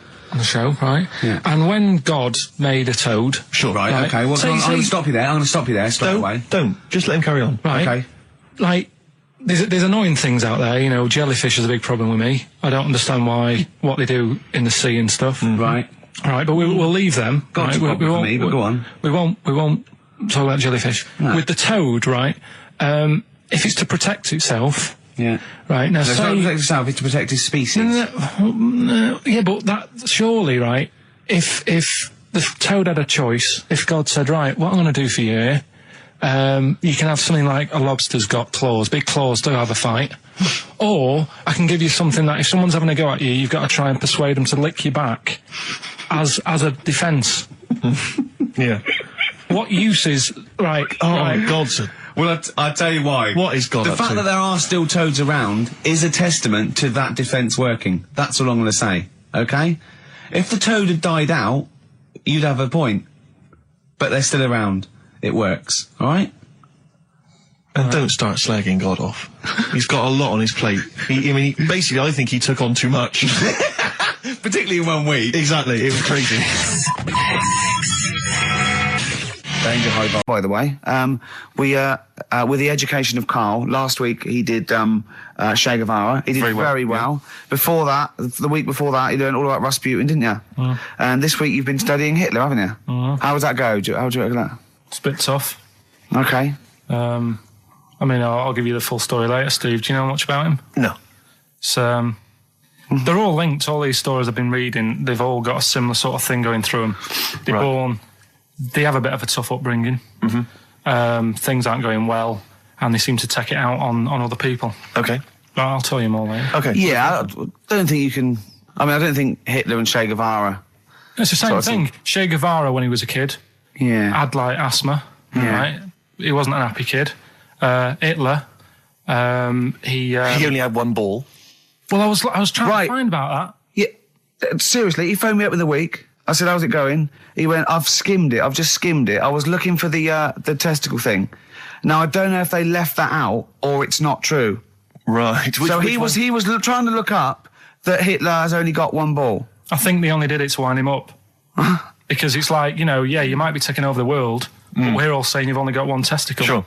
And it's So sort of did you look in the index and it's sort of Hitler, Adolf, family life, early childhood, testicles? Testicles, absence of. sort of skimmed through, because... One of. Yeah. Mother, brackets other. Yeah. Albert Hall. Yeah. The only thing I could find was at one point in like when he was trying to run the place, there was a meeting going on, and somebody had put a bag in the meeting room and it blew up. Yeah, and I'm but the wondering table whether it was under the protected him. table. Yeah, but What, you're could have wondering been if under it the blew a table. testicle? The testicle was under the table. No, the bag blew off the ball. No, the ball sack was probably hanging below the protective top, and so that's where he could have lost. But why would he have only just lost the one? Because the way he was sitting. Cross-legged or something? Sure. Sure. Okay. Well, I mean, again. I mean, last week we had a Che Guevara expert phoned up. Maybe they could. Maybe there's a Hitler expert this time who could maybe phone up and confirm the testicle theory. Yeah. What's the number again, Karl? 08700 800 1234. You need to have at least done a PhD or something. I don't think we should invite calls about Hitler. I think we're asking for trouble. Yeah. This is the reason, because actors are often quite handsome people, but yet they're always quite obnoxious. We are. No, I mean, they're normally quite obnoxious, Rick. Again, you know, you're a good example of that. And yet, I think it must be the small man complex. That's what makes them so obnoxious and so kind of desperate for attention. Didn't realise it before. Steady on. Because I tower above everyone. You do, don't you? I'm, for people who don't know, who are listening, I'm 6'7" tall. That's high. Yeah. That's big. And for people who've never seen him, he doesn't hold it well. It's not like he's a sort of handsome athlete, is it, Karl? He's a bit of a, what would you call him? Carl, don't answer. No. Don't get drawn into that. You know the game he's playing. No. Do you know yesterday when you were in the office? Yeah. You did a little move, and it reminded me of Blakey. Oh, I hate you, Gervais. Oh, I hate you, Pilkington. That's his stance. Yeah, but even he held it a little bit better, didn't he? Because he was a man, you know, he had a big coat and everything, and a peak cap. But, yeah. I can't believe you. Like, I've not suffered enough from being freakishly tall. Now, till my best buddies, live on radio, are just... It's not just height, though, is it? It's the posture and the face and everything. But it's got your places, hasn't it? No? What do you mean it's got me places? I think people give you a bit more of a chance in your career and stuff. It's like, What? Yeah, stacking shelves. Because I can reach to a high level. Muse, Plug In Baby on XFM 104.9. Rick, Gervais, go on. Well, yeah, but I know you guys are laughing about the height thing, and for those that have only just tuned in, I am 6'7" tall, which is tall, and that's big, and I pride myself on it in a way. I've worked hard, I've not smoked, I ate well, Yeah. It's an accomplishment, but obviously I didn't have much involvement in it. I just am, and it's a curse because mainly the problem is that you can't get stuff, you can't get clothes, you can't get shoes. Yeah, it's size 14 feet. Yeah, but it is genuine, and I don't know. I mean, it costs a lot to buy a pair of size 14 shoes, and if you were genuinely poor, I don't know how you'd afford to be tall, because the clothing costs more, everything costs more. I've seen this in comics, that you'd actually go to school in a barrel. Wearing a barrel. With just braces, it'd just be a barrel like that, and you'd have sort of flip-flops. And you'd take a mule with you. They all had a mule, didn't they, the poor people? People always think you'll be in a pub or something, and people just think they can talk to you about it. They just think, hey, you lanky, it's just like, because it's like they But that really annoys you, doesn't it? Well, it annoys me because it's like they think I should be proud of it. Well, exactly, but they don't think that this is not a disadvantage, this is not a disability, is it? You're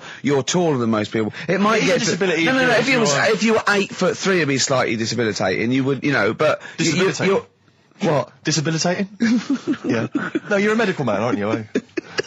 But no, the point is, it's a debilitating because when you go on public transport, like if you're on a coach. Yeah. The only place I can sit on a coach is that seat on the driver's lap. Either on the driver's lap or that seat at the very end. Yeah. Which sits into the aisle. Yeah. That's the only place I can sit. Well, you stand up, some sort of kids at the back waving at drivers. You could drive it from the back. Here he comes, watch it.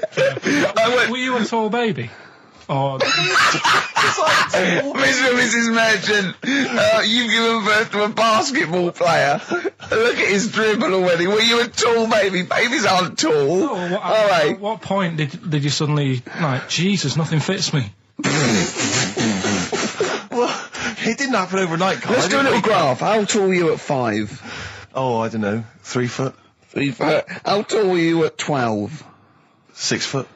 6 foot, are you really? I don't know, do I? How do I remember? I don't remember this. Well, when did teachers start calling you freak boy and lanky? They didn't. It wasn't Didn't they? so much. It was no. You went to a funny school. I went bowling with him once, so I'd never been bowling before, and he'd been once before, and he went, let's go to this bowl. We went to a bowling alley, right? And you have to wear these special shoes. Now, they're sort of like pointed things anyway, and they're multicoloured, sort of red and green. They look pretty weird. And the woman said to me, what size? I said, 8. She went, yeah. So what size are you? He went, 14. She went, 14? He went, you probably haven't got them. She goes, yeah, I think we have got one pair. And she put them on the table, and it was like Krusty the Clown. And I just started laughing. They looked so long, and he had to run round this bowling alley in these freaky clown shoes. But they don't look freaky clown like when I'm wearing them, because the rest of me's in proportion to it. It looks like a little wall bracket. Tell you a job I don't like. What? I wouldn't want to be doing. The woman, there's a little woman who sits in the little snack stall on Finchley Road station. Yeah. And I don't know how to describe it, really. She is surrounded by snacks. She can't move for snacks. Does it look like American Beauty, but with different... Not dissimilar to that. Yeah. It's a little hut on the station. And it's like, if you go to the seaside, you can put your head through one of those cardboard cutouts and it looks like you're a big fat person or whatever, and you can have your photo taken. It's like an equivalent of that, but it's just snacks everywhere. She's got bananas up to her chin. She's got chocolate coming down to her eyes, crisps either side of her. She can't move. She can't do 360 degrees. She's like packed in there. I don't know how she gets in there. I think they put her in there first, and pour in the bananas. Yeah. They go pour in the nuts. She has 2 hours of makeup before they exactly, yeah. Dressing her in there. Because I'll ask for something from the fridge, and she cannot turn her head to see. She has to go by feel alone, just to feel the fridge and get stuff out and pass it. And often I'll say, that's not what I wanted, but she can't. You've got to let her off. It's extraordinary. Dear. But there's no music playing. But she has to sell her way out of it. Exactly. If it's a slow day, she's stuck there till the next day. Yeah, it's like a world-breaking attempt. Yeah. Karl, what job wouldn't you want to do? Well, any job. You're a lazy... You're joking, aren't you? I've done loads of stuff. I'm quite happy now doing what I'm doing. Yeah? You look happy. Trying to think. You sound happy. Yeah, I mean, calm down. You on drugs? I'm all right. Are you on E? Before England have won and that. I'm happy for them. Yeah, go on, happy for them. I'm happy in that. Yeah, what do you mean happy for them? We are England. Happy for us. Yeah. I mean, we didn't play. I did very little towards it. No. It was mainly Johnny Wilkinson. Yeah, I barely contributed. Switching on the TV was about as much as I did. Exactly. And shouting, come on! Yeah. Talking about jobs and that, though, I was reading the other day about like, rubbish jobs that people have had and stuff. I haven't got time when I'm at work, man. I just get on with it. I'm not squiddly diddly. Fingers in pies, different jobs. Go on. Do you know Ivor the Terrible? Ivan. His Russian. Yeah, that was the Welsh fella. Who was bloody awful, but not as bad as his Russian cousin, Ivan. Go on. He had a fella doing some work for him, right? This fella built his house. After it was done, right, the terrible fella was like... fella Ivan. He was going, "Oh, it's brilliant, you've done a good job there. Yeah. I don't want you to build another one like that." Took his eyes out. Just stopped him making an house like that. Another one? Blimey. That's bad, isn't it? Why didn't he take away his trowel? Then he could have seen, but he couldn't have built a house without a trowel. You can't build a house without a trowel. Yeah. I suppose he probably later thought that once he'd been nicknamed Ivan the Terrible. Yeah. He thought, why? Because you gouge people's eyes out. Yeah, but I didn't want to build another house. I know, but take his trowel away. What would I have been then? Ivan the Crafty at most. Exactly. Yeah. Ivan the Jealous. Ivan the spoilt brat. But. Yeah. Gouge someone's eyes. That is bloody terrible. I'm surprised you're not called Ivan the... Do you know what I mean? Yeah, you're going to get down in history like with Vlad the Impaler. Yeah. He's mainly remembered for impaling people. Yeah, he did a lot of other stuff. Did a load of great charity work he did. The impaling is the thing that's really gone down in history.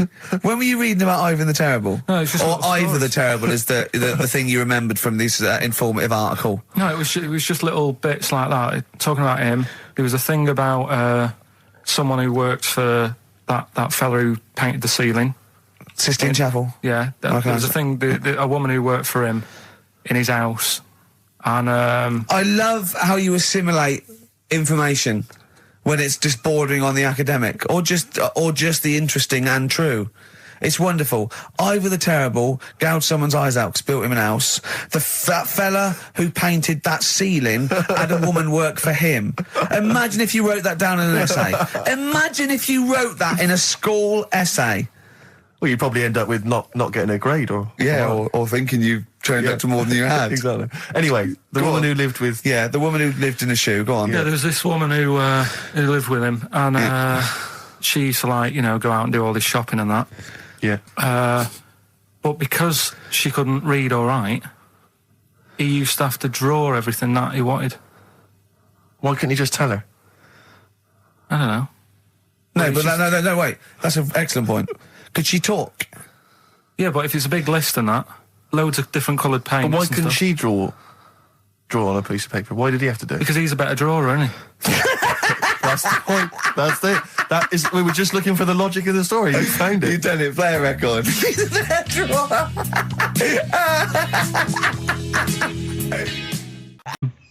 This is a bit easier, but I still think it's a good one. So this is, we should explain what this is if you've just tuned in. It's one of those stupid lateral thinking problems. That Karl himself has created. Yeah, that was his homework.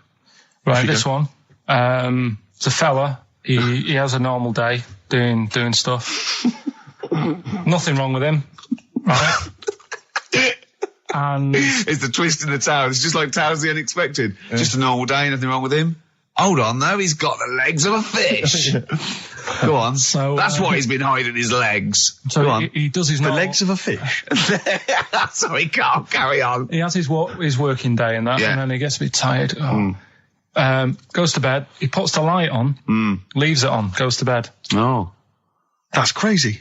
That's mental. I can't think what's happened. Anyway, here's Radiohead. Right, okay. What? The question is, why does he put the light on when he's going to bed? He's had a normal day. He's come home from work. Is that right? He's come home from work, or he's not been working? Yeah, he's just been out? No, he's been working and stuff, I think. You think? You've made it up, Karl. You can decide. So the question is, why has he put the light on when he's asleep? There's a reason that he's put the light on when he's asleep. Has he gone to sleep? No, Karl, don't shrug. You're meant to answer these questions.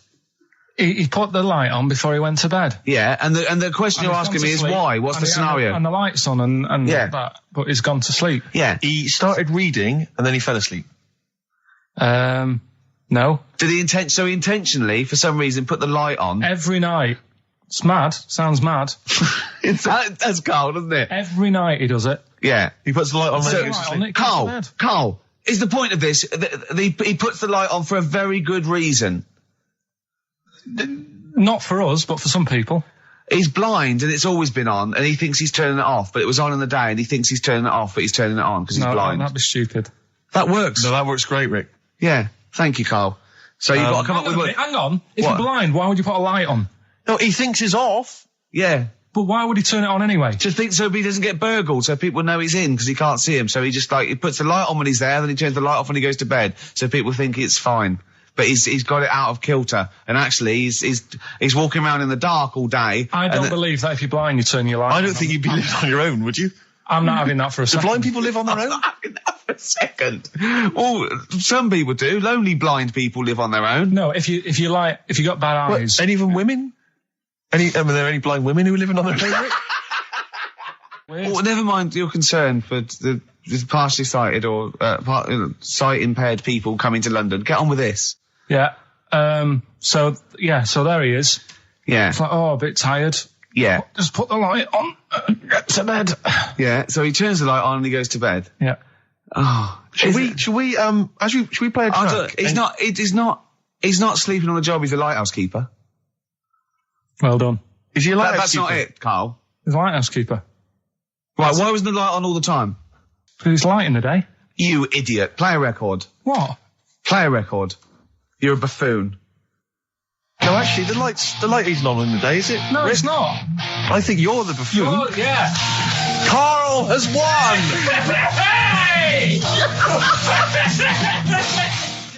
So this week's and don't say it if you know it, because the idea is that people can... Right.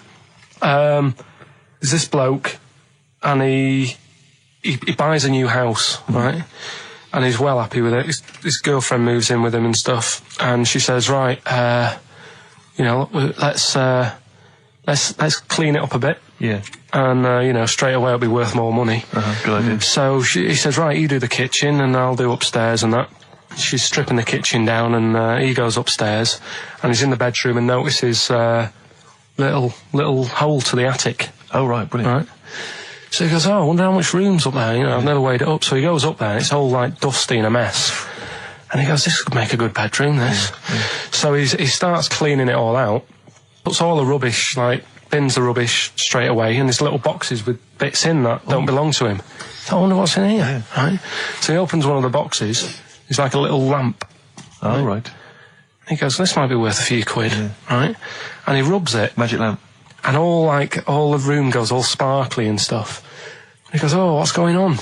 And then this fella appears, right? In a nice sort of pair of 501s. Right. And he says, what do you want? I know already. So all the first bit is irrelevant. Yeah, but it's about building the story, isn't it? So don't say anything. You think you know it. Steve, do you know it? I don't. So I just quickly recap the end there. I almost missed the end. So there you go. He's in the attic, right? Yeah. His missus is still downstairs. She's not up there. Okay. Right? He's on his own. And he cleans this lamp, right? Yeah. And this fella appears out of all this smoke, and he's wearing a nice pair of 501s, and he's wearing a shirt, and there you go. What's the song? What song are you thinking of? The lines are going mental. Because it's so easy. Let's play a record, Karl. We'll come back and we'll find out if anyone's got that right. That's a great one, Karl. Really. Right. Did you just come up with that? Literally the last 10 minutes. Genius. This is genius. Definitely. I mean, if those calls aren't from major TV companies, I don't know. Dynamite stuff. A lot of them are. What's his name's lawyer? Simon Mayer. Simon Mayer.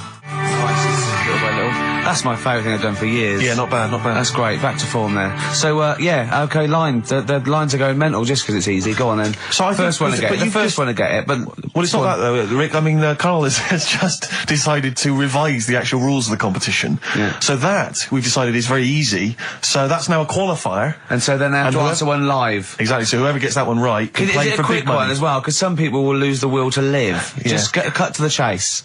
And because they've got to qualify now, we're throwing an Office DVD that aren't ready yet. That, won't you? Yeah. Yeah. No. That increases value by 42 pence. Right, go on. We'll just go live, yeah? Hello, XFM. Yeah, hi, how's it going? Not too bad. Not too bad. Listen, a very, very quick recap, Karl, if you will, please, for the people listening. Very quick. Right. A man ends up in a loft. Man's after moving into this house and that. Yeah. He's in the loft. And he's tidying up. His missus is downstairs doing the kitchen because that needed doing. He's up there. He's cleaning up, emptying the boxes. He finds a little like a He little. rubs a lamp, a fella comes out wearing 501s. What's the song? What's the song, mate? Are you talking to me? Yeah, sorry, yeah. Well, look, I'm sitting in this bar, right? I'm not ringing up relating to anything that's going on right now. I'm after one of these armbands to go and meet Bowie on Monday. Can you help me out? What? What? Piss off. You can't say that to our public. Yes, I can. What I can't bear is people begging, Rick, on the radio. You know, I can't bear it. Is that the Australian People bloke just who's got the Bruce screaming. Springsteen tickets? Hello, XFM. Hello. Hello. Are you phoning up for an armband? No. No. Okay, great. Gene Genie, of course it is. Well done. Well done. Right, what's so your name? Everyone else can ring off now because this. Well, she might not take the challenge. What's your name? Hello. What's your name? Christina. Christina. Right, do you want to take on the challenge? Yeah. Yeah? Right, so this is for. She's already won a couple of CDs. This is for the Office DVD. Right. Okay. Signed by Ricky Gervais. Did you witness the murder while you were doing this? Yeah. It was like that sort of slip. Excellent, good old Pete. Hey, Nice to have him back. Good news, Steve. Got some here. Brought in. It's just a normal soup. It's Rooster's Pride. What flavour soup's that, Steve? Oh, I know you brought that in. It's all it's a genuine article and it's cock soup. Can I have a close look at that? Maybe there's some more humour I can draw. What, you want a closer look at my cock soup? Just a cock soup. Let me just. It says here delicious, appetising. Oh, 3 is to it? 4 servings. Because you know what I'm thinking of when you're talking about the I'm soup. trying to think of innuendo. I'm just thinking of a man's cock. Penises, yeah. Let me just say. It's the darkness. Use Rooster's Pride cock soup as a snack with crackers or toast. Still thinking of a normal knob. An appetiser, again, or a soup base. That doesn't really work as an innuendo. No, That's disappointing. We'll work on that, though. The darkness growing on me on XFM 104.9. Going well, isn't it? I've enjoyed it so far. It's been a bit naughty and everything. Yeah, a bit like, smut. Nothing wrong with that. No. Carl, Alright. having a good day? Not bad. Yeah. What mood are you in this week? What 'Cause we mood always is that? trying to assess each week. You know, it's a bit edgy. He's got a red head. What's all that? You've got a red head all around the side and the front. What's that? Sunburn? No, I think I'm allergic to having my head rubbed. Right. Right. Now, who would rub your head? That sounds a bizarre thing. Your girlfriend? Weird, isn't it? Yeah. Who's rubbing your head? Well, yeah, but I was squeezing his head, fair enough, and he was screaming in agony. And then he went and made me a cup of coffee. And as he came over, just spilt boiling hot coffee on my legs. I'm all wearing shorts, and he went, "Sorry," just like that. It's like a series of Jackass out there this morning. I mean, my legs are burnt. Your head's a little bit red. But apart from that, having a good day. Not bad. I was on the way in today, right, Steve? Walking in? Walking in, always walking in. I get left early and stuff. I like to get in early, get some bits done, Monkey News, songs of phrase. that sort of thing. And living in London, right, there's a lot of shops that open early and stuff. Do you know what I mean? People say that's a good thing about London. Yeah. It's almost like 24-hour city and stuff, right? I'm walking in and there's like, you've got your news agents open. Obviously.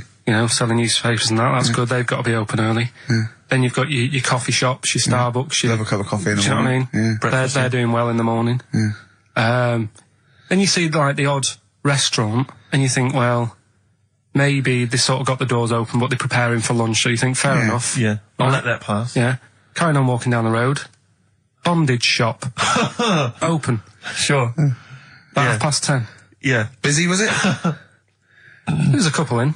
Really? Some good offers. About 10:30 for a bondage shop. I'm assuming if you're into bondage, though, you stock up at any time, day or night. I mean, you don't... Yeah. Well, I assume it... I suppose you get up and you go, "Oh, I've got nothing on. I need to be a bit tied down. Yeah. I need some rope. These clothes are too baggy. I need more belts. Oh, God. I need more straps. Yeah. Oh. Get some rubber on my face. Weird, though, isn't it? What were you doing in there? So just having a browse. But, so a bit worried really, because the things that I've noticed this week like that's probably a little bit small. You've brought your soup in. I just found it out there. Sorry, yeah. It is Rooster's Pride cock soup, noodle soup mix, chicken flavour. But I mean, do they not know that is obviously just going to be used on the Graham Norton show and Chris Tarrant when he's doing his show abroad. Yeah. I mean, do you know what I mean? Well, how could they call it cock soup in this day and age? Don't keep saying it. Well, no, it's fine, because you can say cock as long as it means the male, we've done this. Oh, do you mean the chicken? Yeah, look, it's a picture of a chicken. Yeah, sorry. What did you think it meant? No, I don't know. I thought it was in my head. Okay. Sorry. Yeah. But, there's something else that's a bit sort of... A bit blue? A little bit blue, but then it's real as well, do you know what I mean? Well, it's a that problem. excuses it. Girlfriend was away, wasn't she, yesterday? Yeah, I always have a problem with that. I always have... Because you don't go to bed, do you, early? Do you know what I mean? You sort of think... I just always find that thing that if, you're used to living with someone... Yeah. One of you will go, let's go to bed, then you'll go, all right. But when you're on your own, you go... You just forget to go to bed. I just stay up. Okay, stop eating now, Carl. You've ate all the food. That's just a plate. All right. Okay. Yeah. No, I stayed up and watched... there was a thing on about Dracula. Right. What, Dracula? And I found a flaw in it. Go on. Not the fact that he's the living dead and is... No. And drinks blood to stay alive and he doesn't reflect. And he can in turn into a mirrors. bat. Well, And you can... Go on. the mirror thing, he can't look in mirrors. Can he? Well, he can look in mirrors, but he can't see himself in a mirror. Yeah. That still doesn't work. Go Okay, on. go on. It doesn't work at all, Carl. It doesn't work Go anyway. on. Well... Centre parting's always really neat. His centre parting's always How really does he do it if he can't look in the mirror? Blood on the floor or something it was called. Rubbish. I love the flaw in the Dracula film is that his centre parting's too neat. How did he do it without a mirror? Oh. Was it a documentary about Dracula? No, Yeah, there was... the real it's Dracula. The real called- Dracula. Is it? Yeah, the real Dracula. The It's true just a story. film. It had blood on the floor or something it's called. Yeah. It's rubbish. From 1970. Yeah. Right, but you say that and watch that. You know there aren't Yeah, really sure. vampires in that sense. Yeah. Yeah, but it still annoys you that his centre parting was too neat. Well, if you're going to do it, do you know what I mean? I'd like to see him with a fringe sort of pushed forward and maybe a hood up, alright? Come to stop your blood and that, alright? Yeah, just bits of tissue paper all over his face where he's cut himself shaving. I can't see. Bloody mirrors annoying me, alright? I'd love to see that. A little mank Drac. That'd be great, wouldn't it? Well, that might be a film that we do in our movie. Mancula. Just getting onto that. Mancula. Count Mancula. Alright? You got any rave music? Got any Oasis like that? That'd be brilliant. He came from Manchester. Please welcome Mancula. Alright? That'd be great, wouldn't it? His hair's a mess. Well, I can't see in the mirror, can I? There's a bloke lying on the floor, right? He's cut his head, blood's coming out of his head, and all his mates come running up, and they're all stood round him. Yeah. And they don't take their hats off as a mark of respect. That is outrageous. Why didn't they take their hats off? I'm laughing, but it's probably as good as the real absolutely. ones. A bloke's fallen with his... Yeah. He's lying on the floor. Yeah. He's dead. Yeah. His mates come running up. Like, Was it important that his head was cut? I don't know. I mean, Would it have been okay if he'd have been wearing a hat? He wouldn't have been dead if he was wearing a hat. What's your answer? No, you're meant to answer questions. You don't just go, what's your answer? You say, where's the turn? You go, no, and I have to guess. It's obviously like sort of a motorcycle stunt team or a parachute. Why didn't they take their hats off? Because they're probably still on the motorbikes or something, or... Well, yeah, but if you mark a respect to someone, you could take your helmet off. I'm getting angry! What? They're parachutists. Why couldn't they take their helmets off? Because they're coming down from the sky. But he's on the floor dead. Well, yeah, but they can look down and see him on the floor. Are they on the floor, Carl? They're on the floor as They're well. walking, are they?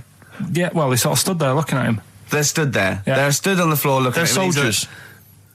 Why? But why? If Because it might be in a battle zone. They might have their helmets on, and he's been shot in the head. No. Well, that does work. You see, this is my point. That one works. That one works. Unless you've given us a piece of information where that doesn't work. What's the difference? Why is yours different to he's been shot in the head in the trenches and they're looking at him and they keep their helmets on? I just don't think it matters as much. If they're in the trench, they're already guarded a little bit. So they could take their hats off. It's the best mate, for God's sake. Okay, he's dwelling on this. Are they normal hats? What kind of hats are they? The answer. No! Don't get ratty! What kind of hats are they? Baseball hats? If I told you what sort of hats they are, you'd have the answer. Wow! Okay, I've got to guess what sort of a hat it is then, have I? Right. Is it a trilby? No. Is it a bowler? I know what it is. What? They're spacemen. No. Oh, that's a good That one. one works as well. This is my point. I like that one a lot. It works. He's fallen on the moon, and not that the moon happened, it was set up, it was wasn't it, all in the fake, studio, yeah. we know that, yeah. Okay, Karl, what's your answer? builders on a building site. Why is that different to soldiers? Because bricks don't fall in wars. But bullets fly! Right. Let's play a record and we'll come back to it, Carl, while you think about what you've done. Oh, yeah. You've embarrassed Let's play some yourself. classic Suede. Yeah, and this is for David and Kieran, I think, who wanted a bit of Butler. This is a bit easier, but I still think it's a good one. So this is, we should explain what this is if you just tuned in. It's one of those stupid lateral thinking problems. That Karl himself has created. Yeah, that was his homework. Right, this one. It's a fella. He has a normal day doing stuff. Nothing wrong with him. Right. And It's the twist in the tale. It's just like Tales of the Unexpected. Just a normal day, nothing wrong with him. Hold on, though, he's got the legs of a fish. Go on. So, that's why he's been hiding his legs. so Go on. he does his The normal, legs of a fish. Sorry, Carl, carry on. He has his working day and that, Yeah. and then he gets a bit tired. Goes to bed. He puts the light on, leaves it on, goes to bed. Oh. That's crazy. That's mental. I can't think what's happened. Anyway, here's Radiohead. Right, okay. The question is, why does he put the light on when So he's a going man, to bed? he's had a normal day, he's come home from work. Is that right? He's come home from work or he's not been working? Yeah, he's just been out? no, it's been working and stuff, I think. You think? You've made it up, Karl, you can decide. So the question is, why has he put the light on when he's asleep? There's a reason that he's put the light on when he's asleep. Has he gone to sleep? No, Carl, don't shrug. You're meant to answer these questions. He put the light on before he went to bed. Yeah, and the question you're asking me is why? What's the scenario? And the light's on and Yeah. that, but he's gone to sleep. Yeah. He started reading and then he fell asleep.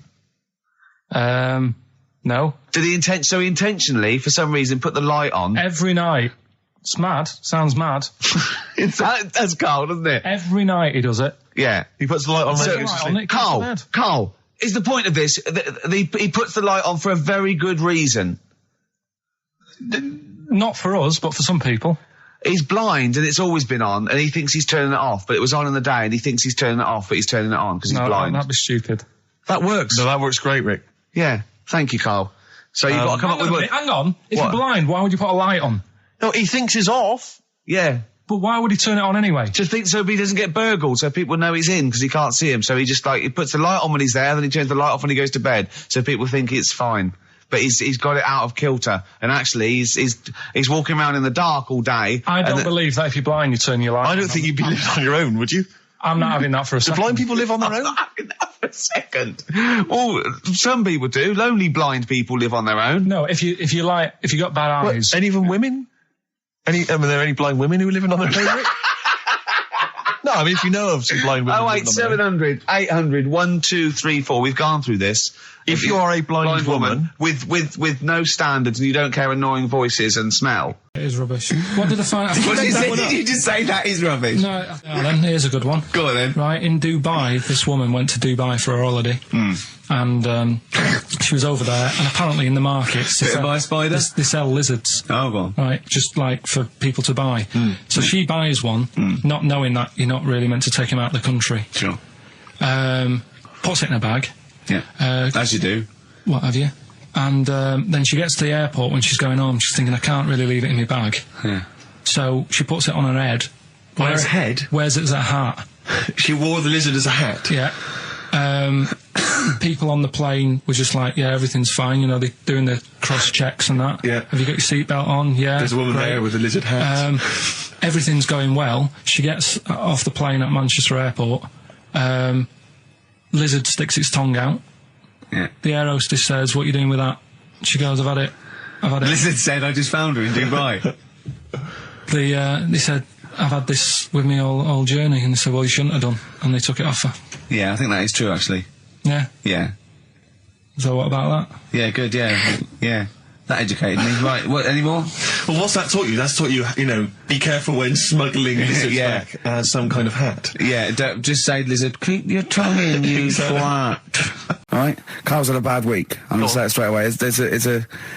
He tries to rule out stress in his life, Yeah. but he's had a bit too much stress this week, haven't you?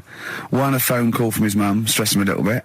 Right. Something he said in a magazine about his auntie. Okay. Came back to haunt him. With Auntie Nora? Auntie Nora, yeah. Don't name her. Oh, She they knows don't who name she her. is. No. Okay, we won't name her, right? We just say it's the one who fighted for 5 minutes, and as he saw a skirt when he was young, and I found it like a split tennis So ball. it could be any of me aunties.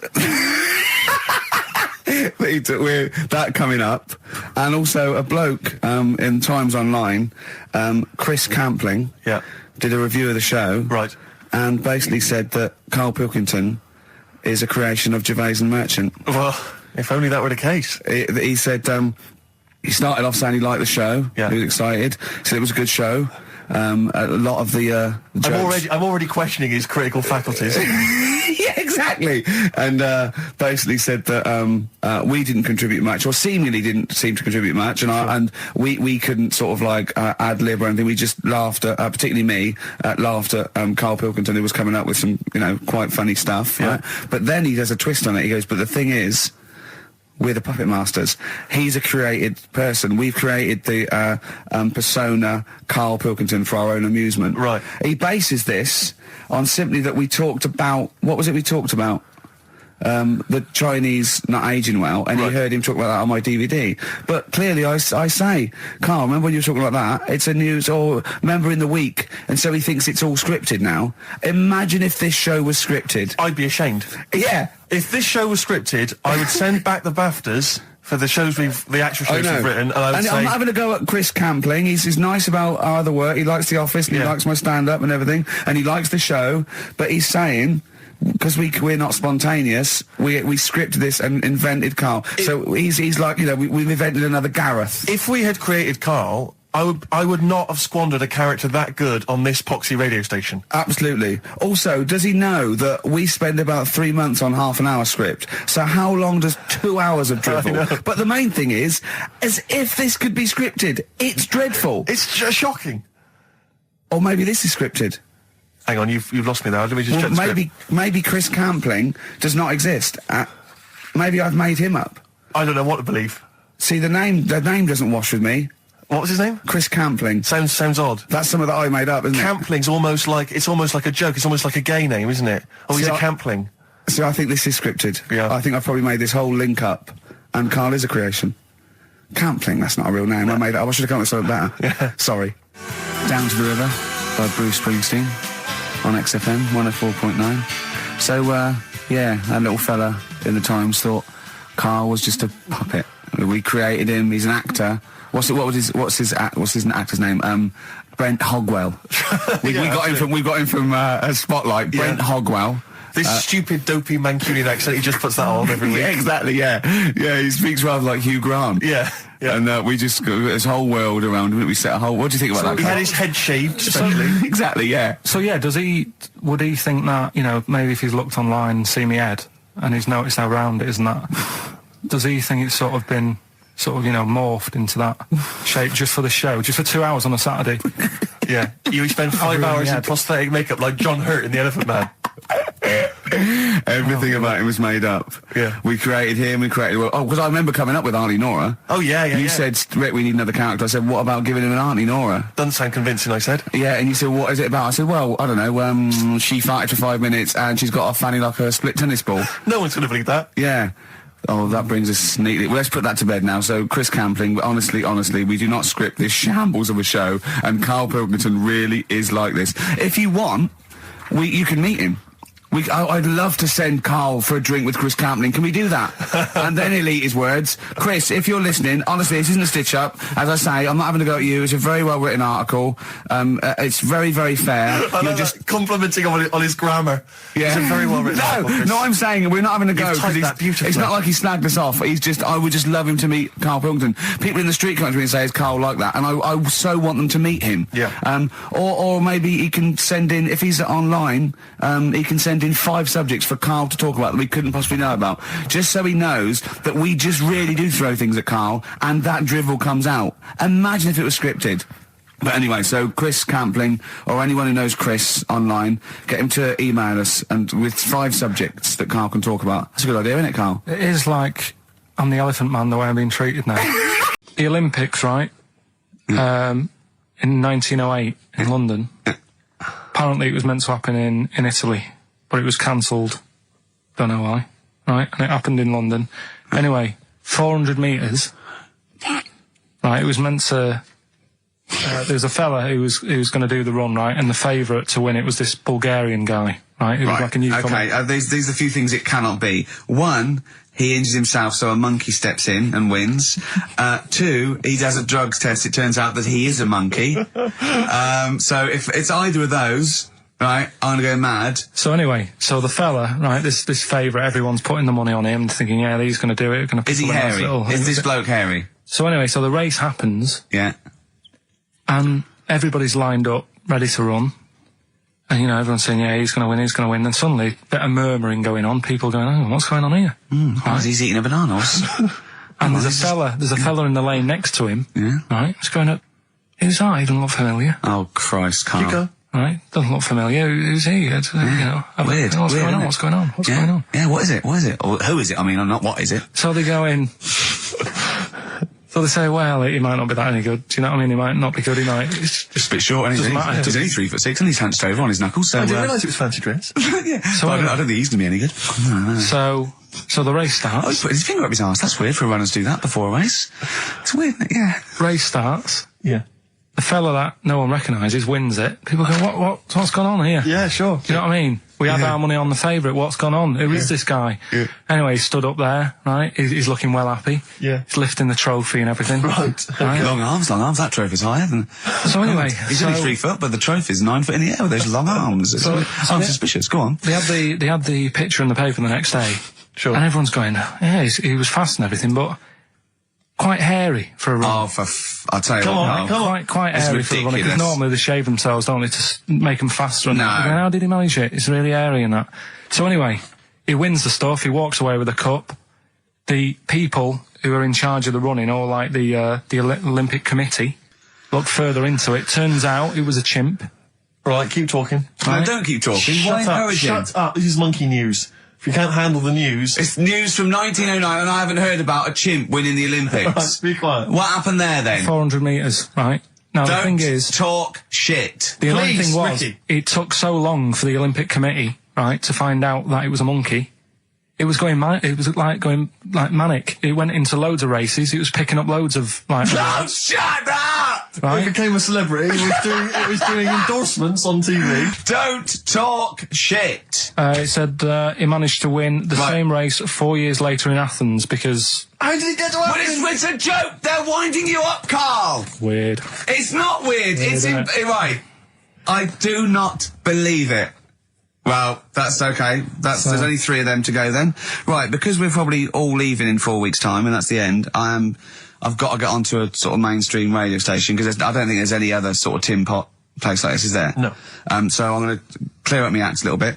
I've got an album from the Capital Radio Library, and it's the best punk album in the world ever. So if Cap's listening, I'm just going to show that I can do a mainstream. I'm going to play a classic song and I'm going to announce it right and everything. So if you get a job on a decent station, you'll take me with you, will you? We're a pair. Brilliant. So, okay, here we go, right. If anyone's listening, just to show that I can do mainstream radio, okay? Well, that's all. Okay, I'm just... Oh, you're getting nervous. Okay. Come on. Shall I get a monkey and do it? It's alright. Okay. Well, that's about all there is time for today. You've been listening to Ricky Gervais with me, Stephen Merchant. Across the way, K-Man Pilkers. We're going all the way back now, a classic song from the late 1970s, and this is Devo with Mongoloid. Monkey news, I Monkey news is safe, isn't it? That's a monkey news, that goes out. I told a bit of monkey news. I did a photo shoot at the zoo this week, and one of the people in charge... Trying to make yourself look yeah. good. They told me that they used to have an orangutan, right? But it escaped. It worked out. It lifted up a drain, got out the drains and got out up into the zoo. It actually did a Coldix type escape, right? And Karl goes, what happened? I said, well, they sort of like, they surrounded it and sort of got it back anyway. That's no good though. I mean, it's not monkey news unless it steals a car and goes to Spain. Exactly, yeah, or opens a small I mean, bistro. That's real. That actually happened. Yeah. But it's not real unless it, takes a gun, gets mistaken from a president and, runs the country for 3 years. Monkeys, Pleasant Valley Sunday, brilliant. XFM 104.9, Karl Pilkington. This show is monkey heavy, isn't it? It is monkey heavy. Karl, if you were president, would you sort of make it compulsory to maybe have a little monkey? Everyone has a little monkey of their own? Little chimps out and out, old age pensioners? It's not a bad little, It's funny, you know, because there was a story the other day when I was looking for monkey news.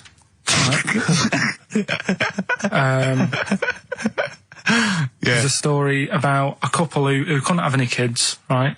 There's something wrong with them, but they really wanted a kid. And they got some dodgy email address where they could buy a baby online, right? It was someone who would have a kid, and you could buy it for $3,000 or something, right? Yeah. So anyway, they got one, they got picked, and they're like, brilliant, there's the money. Got the baby and everything, they were loving it. You know, playing with it and stuff. As it got older... Feeding it. It got airier. Oh, shut the oh, Karl. Turned out they'd been sold a chimp.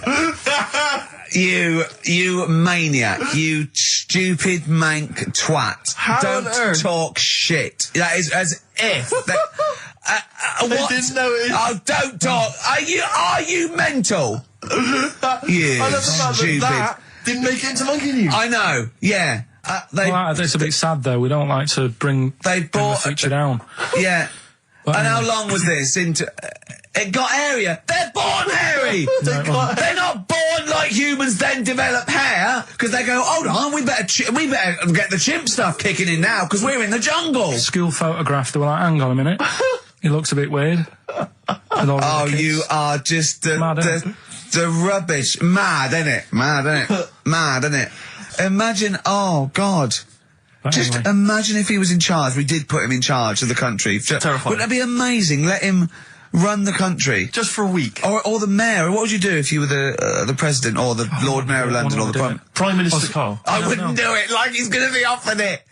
David Bowie, Sorrow, on XFM 104.9. Nearly there, but, you know, we're working our way up to the grand finale. The bit where Karl spouts absolute nonsense from a dodgy source on the internet about a monkey who did something impossible. Let's cue up the jingle. Hang on. All right. Perfect. Oh, chimpanzee that monkey news. Right. Let's have a look. This one's from some woman, right? Yeah. And she was taking part in the London to Brighton bike ride, right? Lovely day, weather's good and everything. What year? She's just a couple of months ago. She's done all the training, right? Done all the training and stuff. Got a brand new bike for it. Got a little puncher outfit and stuff, all set for the day, right? It's a nice day. She sets off. They all start pedalling and that on the way to Brighton, right? So she knows the route and that. Got her little headphones on, cycling along. Suddenly... Right, okay. I'm sorry now. If a cyclist overtakes her and is going really fast and it's sort of hunched over, but it's got like lots of cycling gear on and a helmet and goggles and they can't tell what it is, but they just know it's like a little hairy fella who hasn't bothered shaving his legs, which is weird, isn't it? Because cyclists usually shave their legs and this bloke had really hairy legs. But and it won. They gave it the medal. It won 3 years running. They gave it the key to the city. It had its own game show. And then someone said, hold on though, this fella's all hunched over and he's only 3'5" and his arms are longer than his body. It's a chimp. If it goes anywhere near that, we're never doing it again. More monkey news next week. She's cycling So along. anyway, she's cycling along, right? And this tricycle... I couldn't predict that. There's always one element you can never anticipate. Yeah. Got a kiddie's tricycle with a little kid on it. Little hairy kid with a helmet. Okay, just go on then. The tricycle comes... Whizzing past, yeah. thing. Strong legs, you know, chimps. So she's thinking that's... But didn't get a chance to see the thing. Oh, yeah, couldn't quite see the cyclist. Oh, God! You bald mank git. Go on. Yeah, research scientist Karl Pilkington. So anyway, she gets to the end line, right? And they got talking, so it was a nice day, nice race and all that.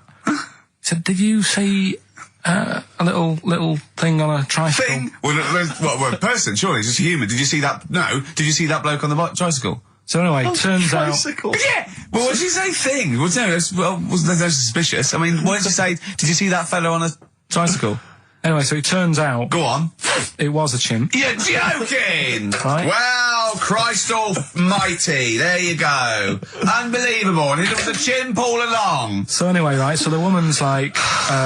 We're never doing this again. checking out the news, Right? There's nothing on it. She checks out XFM Monkey News. Right, okay, I'll stop you there again. Right? If it turns out she doesn't lose, right, and the circus goes, we're looking for our chimp, it used to ride this tricycle, and it escaped with police chasing it. No. So she listened to XFM, see if I'd picked up on the story. Yeah, sure. I didn't have it and stuff. So she got in touch with the organisers of the London to Brighton bike ride, said, look, saw a little hairy fella. Why did she care? Because she wanted to know. She thought it was a bit odd. Well, turns out it was a chimp. They weren't happy about it. Of course not. Because now the owner of the chimp wants to enter it into the Tour de France. No! Oh, God! I'm gonna die! Oh, God! In 2005. Now, a couple of questions. I trust you'll be able to answer these. Oh, God! Steve, help me out. How did it get hold of the tricycle? I don't know. Okay. Okay, no, that's fine. That's not an important point. Look, that's important. What's the matter with you, Steve? He doesn't know that. How did it know to... well, firstly, how did it know which way to cycle? But more importantly, how did it know there was a major bike ride? Following the crowd, No, Steve. no. What's the matter with you? The owner of it had trained it and stuff. No, he hadn't. It had already done the run beforehand, before the big day. No, it hadn't. Like I say, it wants to do the Tour de France in 2005. No, it doesn't. But there's something about animal rights. If they don't let it enter, they can kick up a bit of a fuss. The animal rights is it's cruel to make a chimp ride a bicycle. Not if it that wants it's to. prejudice that it'll go, is it because I is hairy? You idiot! Right? So... Wow, that is the worst. That is the worst one yet. Absolute twaddle. Absolute rubbish, Karl. Have you got a tricycle? Unbelievable. If we didn't allow a chimp to enter, the Tour de France, what do you think we'd do? Who's going to stop it? Do you know what I mean? Who's going to stop that? I mean, you're asking me if I'd be president, what would I do? Yeah. That wouldn't be high up on the list to sort out. I'd say let the kid have a go. Do you know what I mean? Let him have a go in the race. What harm is it doing? It's not a kid, though. This is a chimp. Well, do you know what I mean? Can I also just remind you of something else we've learned today? What? This is from the listeners. Turns out Chris Moores is a bit of a prick. When we were talking to Karl in the week, the things we were talking to Karl is that you come up with something that's sort of like, quite innocent, and he goes, well, once, right? And you realise that it's comedy dynamite. He doesn't know it, but we want to go save it. And he let out, you were filling in a form, weren't you? It was all like your girlfriend thinking you're a div. And it's happened before, isn't it? Because she came home and you'd filled out a form to get a job once, hadn't you? Yeah. What was that for? Granada Telly. And on it... Well, let Karl explain. Yeah. You see, this is what annoys me with job applications, because rather than just saying, do you want the job and what can you bring to this business? Yeah. Do you want the job is a good one. Because the thing is... That's sort of the one for the boys. No, listen, right? Because if they say no, I don't think they want the job. Yeah, but listen. Go on. I mean, I presume with what you do, you have to take people on and stuff. What, in a fight, you mean? You know what I mean? Yeah. And I think it's more important that you're willing to graft and put the hours in. Sure. Than say that, you did well at school. Yes. Sure. Because if I wanted to, I could have done well at school. Of course. I just didn't want to. Yeah. So where's this going? So you had the application form. So when it came to the qualifications bit and that, I couldn't fill them in because I didn't have any qualifications. And it was also asking about your languages. And I put down English quite good. English quite good. And his girlfriend came over and seen the form that he'd sent off. This was a copy of it. Yeah. And so she went, oh, you know what I mean? So that's what started, the disappointment. So they're going to get that and think that you're not English. I don't think I've got it. It was ages ago. Right. How long ago was it? Oh, well, it was when I was still in Manchester, so 5 years ago. I don't think you've got to know. No, I think you... That could be a long list. I mean, there's probably a lot of admin problems in that organisation, but they probably... But what I meant by it is that I can speak English, but I don't know all these long words that people use all the time. Yeah. Oh, God. Oh, can I just tell this quickly? In the week, I'm talking to you now, the listener. Usually I don't. Yeah. Karl said, about embarrassing him on air and that, and he's worried about his education, and he was worried about not knowing long words. Like, we come up with any long words. And he said, no, I was scared, you were going to ask me something about, someone, and he's Eastern European leader. His surname is Milosevic. And Karl said, so I learnt it this week, and learnt it so you can't catch me out in case you say, I said, what? And he said, he thought about it, and he went, Flobodan Milosevic. Got the surname right though, didn't he? So what's his name? What's his name? That's how Bill and Ben would address this leader. How would they have said it? Flobodan Milosevic. What's his name? Slobodan Milosevic. Yeah. Well done. Chris Campling did a review of the show. Right. And basically said that Karl Pilkington is a creation of Gervais and Merchant. Well, if only that were the case. He said he started off saying he liked the show. Yeah. He was excited. Said it was a good show.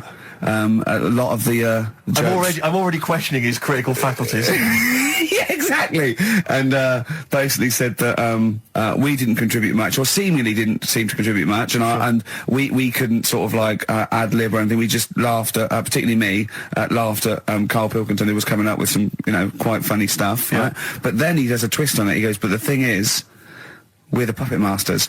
He's a created person. We've created the persona Karl Pilkington for our own amusement. Right. He bases this on simply that we talked about, what was it we talked about? The Chinese not aging well, and he heard him talk about that on my DVD. But clearly I say, Karl, remember when you were talking about that? It's a news, or remember in the week, and so he thinks it's all scripted now. Imagine if this show was scripted. I'd be ashamed. Yeah. If this show was scripted, I would send back the BAFTAs for the actual shows we've written, and I would say... I'm not having a go at Chris Campling. He's nice about our other work. He likes The Office, and he likes my stand-up and everything, and he likes the show, but he's saying... Because we're not spontaneous, we scripted this and invented Karl. So he's like, we've invented another Gareth. If we had created Karl, I would not have squandered a character that good on this poxy radio station. Absolutely. Also, does he know that we spend about 3 months on half an hour script? So how long does 2 hours of drivel? But the main thing is, as if this could be scripted, it's dreadful. It's shocking. Or maybe this is scripted. Hang on, you've lost me there. Let me just check the script. Maybe Chris Campling does not exist. Maybe I've made him up. I don't know what to believe. See, the name doesn't wash with me. What was his name? Chris Campling. Sounds odd. That's something that I made up, isn't Campling's it? almost like a joke. It's almost like a gay name, isn't it? Oh, he's a Campling. So I think this is scripted. Yeah. I think I've probably made this whole link up, and Karl is a creation. Campling, that's not a real name. No. I made it. I should have come up with something better. Yeah. Sorry. Down to the River by Bruce Springsteen on XFM 104.9. So, that little fella in the Times thought Karl was just a puppet. We created him. He's an actor. What's his actor's name? Brent Hogwell. We got him from Spotlight. Brent Hogwell. This stupid, dopey Mancunian accent, he just puts that on every week. Yeah, exactly, yeah. Yeah, he speaks rather like Hugh Grant. Yeah. And we just got this whole world around him. We set a whole... What do you think about that? He had his head shaved, especially. Exactly, yeah. So, would he think that, maybe if he's looked online and seen me head, and he's noticed how round it is and that, does he think it's sort of been... morphed into that shape just for the show, just for 2 hours on a Saturday? Yeah. You spend 5 hours in prosthetic makeup like John Hurt in The Elephant Man. Everything about him was made up. Yeah. We created him, because I remember coming up with Auntie Nora. Oh, yeah. You said, Rick, we need another character. I said, what about giving him an Auntie Nora? Doesn't sound convincing, I said. Yeah, and you said, what is it about? I said, well, I don't know, she farted for 5 minutes and she's got a fanny like a split tennis ball. No one's going to believe that. Yeah. Oh, that brings us neatly... Well, let's put that to bed now. So, Chris Campling, honestly, we do not script this shambles of a show, and Karl Pilkington really is like this. If you want, you can meet him. I'd love to send Karl for a drink with Chris Campling. Can we do that? And then he'll eat his words. Chris, if you're listening, honestly, this isn't a stitch-up. As I say, I'm not having a go at you. It's a very well-written article. It's very, very fair. You're just complimenting on his grammar. Yeah. It's a very well-written article, No, I'm saying we're not having a go. You've typed that beautifully. It's not like he snagged us off. I would just love him to meet Karl Pilkington. People in the street come up to me and say, is Karl like that? And I so want them to meet him. Yeah. Or maybe he can send in, if he's online, he can send in 5 subjects for Karl to talk about that we couldn't possibly know about, just so he knows that we just really do throw things at Karl. I was talking to Karl the other night, because I've been rewatching for some reason that film Witness with Harrison Ford, where he's a policeman that has to protect a little boy who's part of an Amish community. Amish? Yeah. And I tried to explain to Karl... You look plain, John Book. Exactly. And I've obviously tried to explain the Amish to Karl. He'd never heard of them. Completely stony-faced. Amazing. Amused. Now, for those... Okay, you explained it to him, have you? Okay, then. Yeah. Now, I don't know what you said, but I'm assuming you got it right. right? Carl, now tell me back now, what are the Amish? They're just people who sort of live like in the olden times. So to them, they're sort of in about 1842 or something. So they're getting old papers and that. They haven't caught up to. No. They don't have telly. They don't deny that the 20th century has happened. They just don't want to be part of it. They look up and they see planes and they know what they are, and they go into the town and they see it in the window of Dixon's, a telly. They just don't want to be part of it. No, they're still living. They are still living like it's that's what I mean. Yeah, but they know about everything else. They just don't want to be part of it because they think that the revolution was a bad thing. They think that society became more and more depraved, and they wanted to go away from it, and they want to go back to old values, and they think they don't need TV and jets and that way of life. They can survive in the old way because the old way was better. Missing out on Live 8. Yeah, but they haven't had Band-Aid yet. Yeah, I think this is the problem that Karl had. He in his mind, they were just a bit delayed, so that in his head they were slowly moving towards the 20th century. They wouldn't be able to watch most of these bands, all their electric guitar. They'd be allowed to watch Tracy Chapman.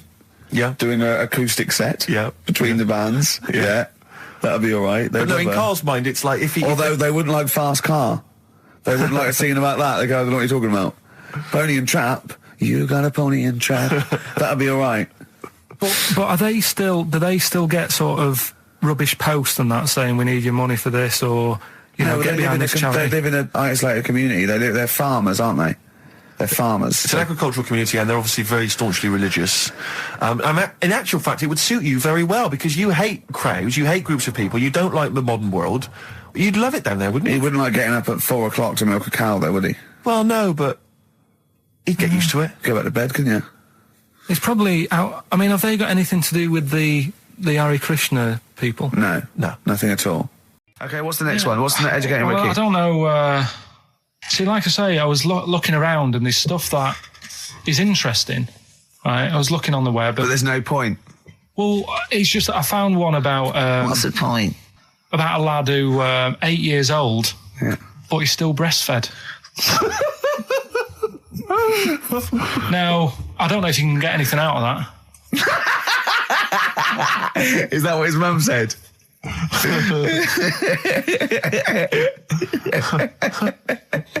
What do you mean? I don't know if I can get anything out of that. You don't need to. No, it's just that. Where did you read that? That was on the internet. Oh, well, yeah. You're always unspecific when you mention it. It's just it was on the internet. Well, I'm trying to think what I put in. I think I put in Y to see if I'd confuse a computer. Carl, you are... No, honestly. I did a search, put in Y, and he came up with funny things that, like, why is this person doing that? Why is that? And it had a picture of this 8-year-old lad, sort of, on his mum's nipple. And it was saying, is this healthy? You sure that wasn't asking you that question? What? I put in Y just to confuse the computer. Like, we go, what do you mean? Yeah. Stop it. Yeah. Oh, look, last week I was walking home with him, and I went, he was saying something stupid, and I went, I've got a competition for next week. Let's do a phone-in, and it's called Karl Pilkington, Genius or Fool. Yeah. Right? And he went, No. I went, why not? He went, well, it'd be confusing because they say there's no difference between genius and being a fool. They do that, don't they? No, but it's rubbish, and people say there's a fine line between madness and genius, and it's a ridiculous soundbite. They don't say there's a fine line between a genius and an idiot. Well, the people who do are idiots. Yeah. So what would you do there, though, just to sort of wrap that little thing up? What would you do? That lad loves his mum's milk. What are you asking me to come up with? No, I'm just a title for the story. No. It's just what would you do? Right. What do you mean? What would I do? Well, it's causing a bit of a problem in the area. Right. What area? In America, I think it was. Oh, America are a problem, are they? George Bush is worried about this kid who's breastfeeding at 8. Imagine it like this, right? Right. So, Carl, what are you asking me? about this spurious story you saw on the internet. I saw it on the internet. There's an Yeah. 8-year-old lad. He likes his mum's milk, Yeah. and he's saying, "Is this right? Should it?" No, be it's going not. on?" But what What do you want Ricky to do about it? It's not his responsibility. yeah. No, but the little town that he lives in, they're all causing an uproar, right? Going, this isn't right. You know, I can't let my kid play out in case he's in the garden with his mum getting a bit hungry, right? So, what should they do? Because his mum's saying, well, he likes it. Yeah. And he, you know, so what do you do? I don't know the laws. No, but I'm not asking you to sort out the laws. I'm just saying, if you lived in that neighbourhood, what would you say? If you went up to him and said, look, everyone's getting a bit fed up with this, look. I'd say, what would I do? What do you mean, what would I do? what are you asking me? Right, it doesn't matter. No. What are you asking me? What are you asking me and Steve and the I'm public? just saying, say if you live next door to this woman. Yeah. Right? The kid's hungry, 8 years old. He's out playing on his bike and he goes, Mum, I'm getting a bit peckish. And he goes, all right, son. She whops one out. And he starts having his milk, right? You live next door, you're putting your washing out and you see this going on. You're getting a bit sick of it because it's gone on for months. 8 years, I assume. Why is it your business? Why are you such a nosy neighbour that you're concerned? What would you do, Carl? Let's turn it back on him. Yeah. What would you do? What's your solution? What would you do? Well, I thought I'd say, right, why are you doing this? And she'd say, because he likes it. And I go, all right then, put it in a bowl first. And you think that would sort that out? No, because I was thinking about the whole thing, right? And you do that when you're a baby and everything's all right, innit? Yeah. No one bats an eyelid at a little baby having a bit of milk from its mum's breast, right? Yeah. You'd almost say it was natural. But you grow out of it. It's like you don't see. It got me thinking about things you don't see. And you don't see.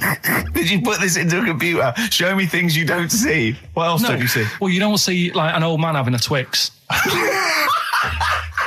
You never. So what?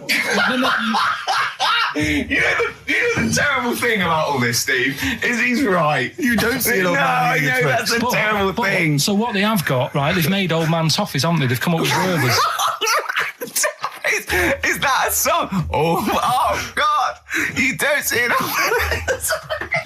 So they've got their Werthers, right? Yeah. So, look at him. You think Forget he's it. giving a lecture at Oxford? it's not going anywhere. No, go on. Sorry. Go on. I'm just saying. Right. You grow out of things. Yeah. And the old man, I'm sure when he was a kid, he'd have a Twix. Yeah. Now it doesn't look right, so he's having. It doesn't look right. So. Right. I don't think Werther's originals were specially designed for old people. I think they were sweets that just happened to have been made for years. That's why old people eat them. Yeah. They didn't go, hang on, there's a market here. I've noticed old people aren't eating Twixes. Quick, let's make some old man sweets. But the little advert, he gives it to his grandson as well, doesn't he? He goes, I have a Werther's original. I think it cuts though before he throws it back in his face and get me a Twix. Wandy. There's the microphone moving now. That's the squeaking going on. You've broken the CD rack. You could actually, of course, you could move the CD rack by getting up and moving it. No, that's too much effort. You've got to try and do that whilst angled on the seat. I'm nearly laying down. It's almost horizontal. It's the most you can get. Well, I'll tell you what. I don't know what those listeners are thinking of what Steve Merchant say, but don't believe a word. All right? Oh, nice. Yeah, classy. Yeah. 5 minutes past 1 o'clock on XFM 104.9. Ricky Gervais, Steve Merchant, Karl Pilkington. A retro cut there, Thin Lizzy. Don't believe a word on XFM 104.9. I'm Ricky Gervais, with me Steve Merchant. Bubba-doo-boo. Who's that over there? It's Carly Pilk Boys. You all right, Carl? Oh, that's clever. How you doing? Yeah, I'm all right, yeah. Yeah. Wallace Chambers, Kings of Leon on XFM 104.9. I'm Ricky Gervais, with me Steve Merchant and Karl Pilkington. And England are world champions again then, so... Oh, it's brilliant. It was amazing, wasn't it? See, I'm not a rugby man at all. I never watched rugby. I think the last time, was when we won about 12 years ago, whenever it was. And I got into it last week because I realised we were doing so well. I'll watch England win anything. Yeah. Do you know what I mean? I don't care what... In fact, I wasn't into war when I was little until I realised we were so bloody good at it. We are really good at it. It's brilliant. But, yeah, fantastic. Yeah, it was great. Right, that's the rugby thing over. What next? That's it. That's all I've got. That's all I had today. It does steam me. Sometimes I watch it and it does remind me of when I play rugby because one of them will boot it down the field, then someone will catch it and boot it straight back again. Yeah. Which is essentially how I we was play made rugby to at play school. rugby. We had to play rugby, and I don't think I'd get rid of the ball so quickly. Yeah.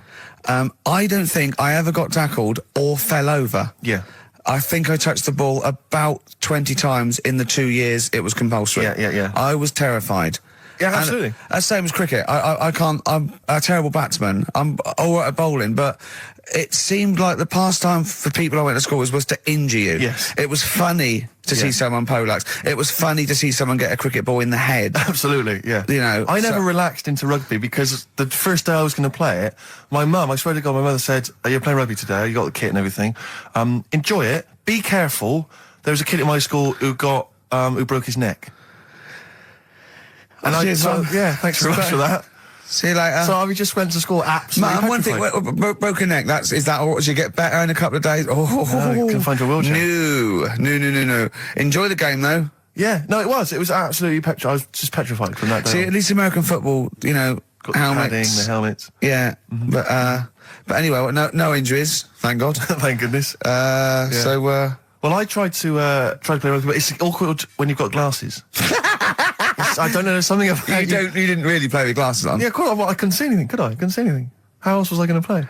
Oh my God! And so you're bound to be cautious because inevitably you're a bit more cautious when you've got glass next to your face. The tallest person on the pitch as well. Yeah. I mean, you were when you were about 14, you were probably 6 foot already, weren't you? Yeah. And everyone else was what, 5'2"? Yeah. So you were towering above them, and with glasses on. Just with the glasses on. And you've got pretty cool glasses now. You've had a bit of a makeover. It's like Trinity and Suzanne said. First thing to go, the glasses. Sure, sort them out. Yeah.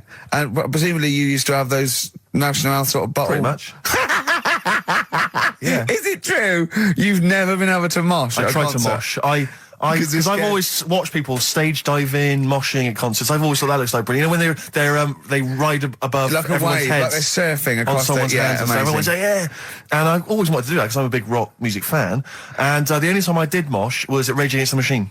I tried to mosh at Rage Against the Machine. I love the idea of a band called Rage Against the Machine. Yeah. Aimed at a man with glasses who won't mosh. Well, it was at the Reading Festival, and I think the lead singer, I forget his name, he went, can I just remind everyone that racism and fascism are on the rise in Europe again.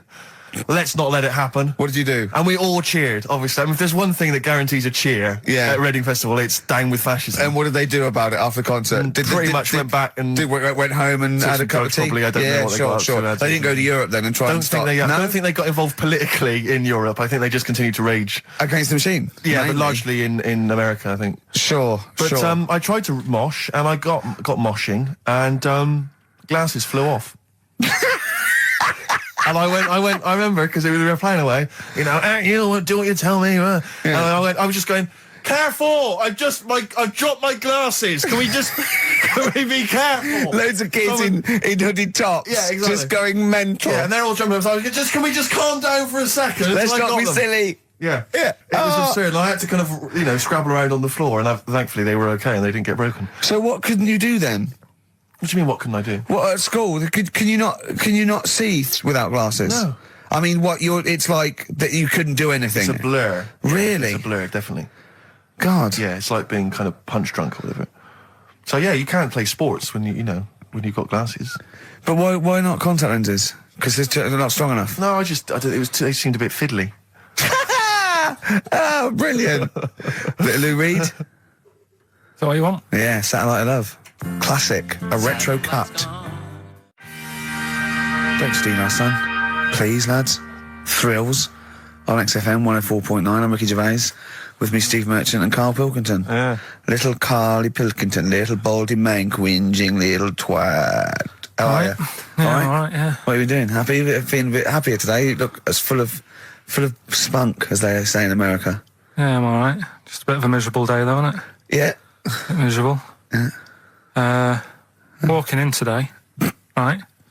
Do you know I walked through, like, the sort of the gay district of London and that? Right. You don't walk, you mince, don't you? Well, just walking through on the way to work, and I'm always interested in their little shops and stuff that they have, right? Loads of their little shops. That's no ashamed of. If you want to go in and buy something, go in and buy something.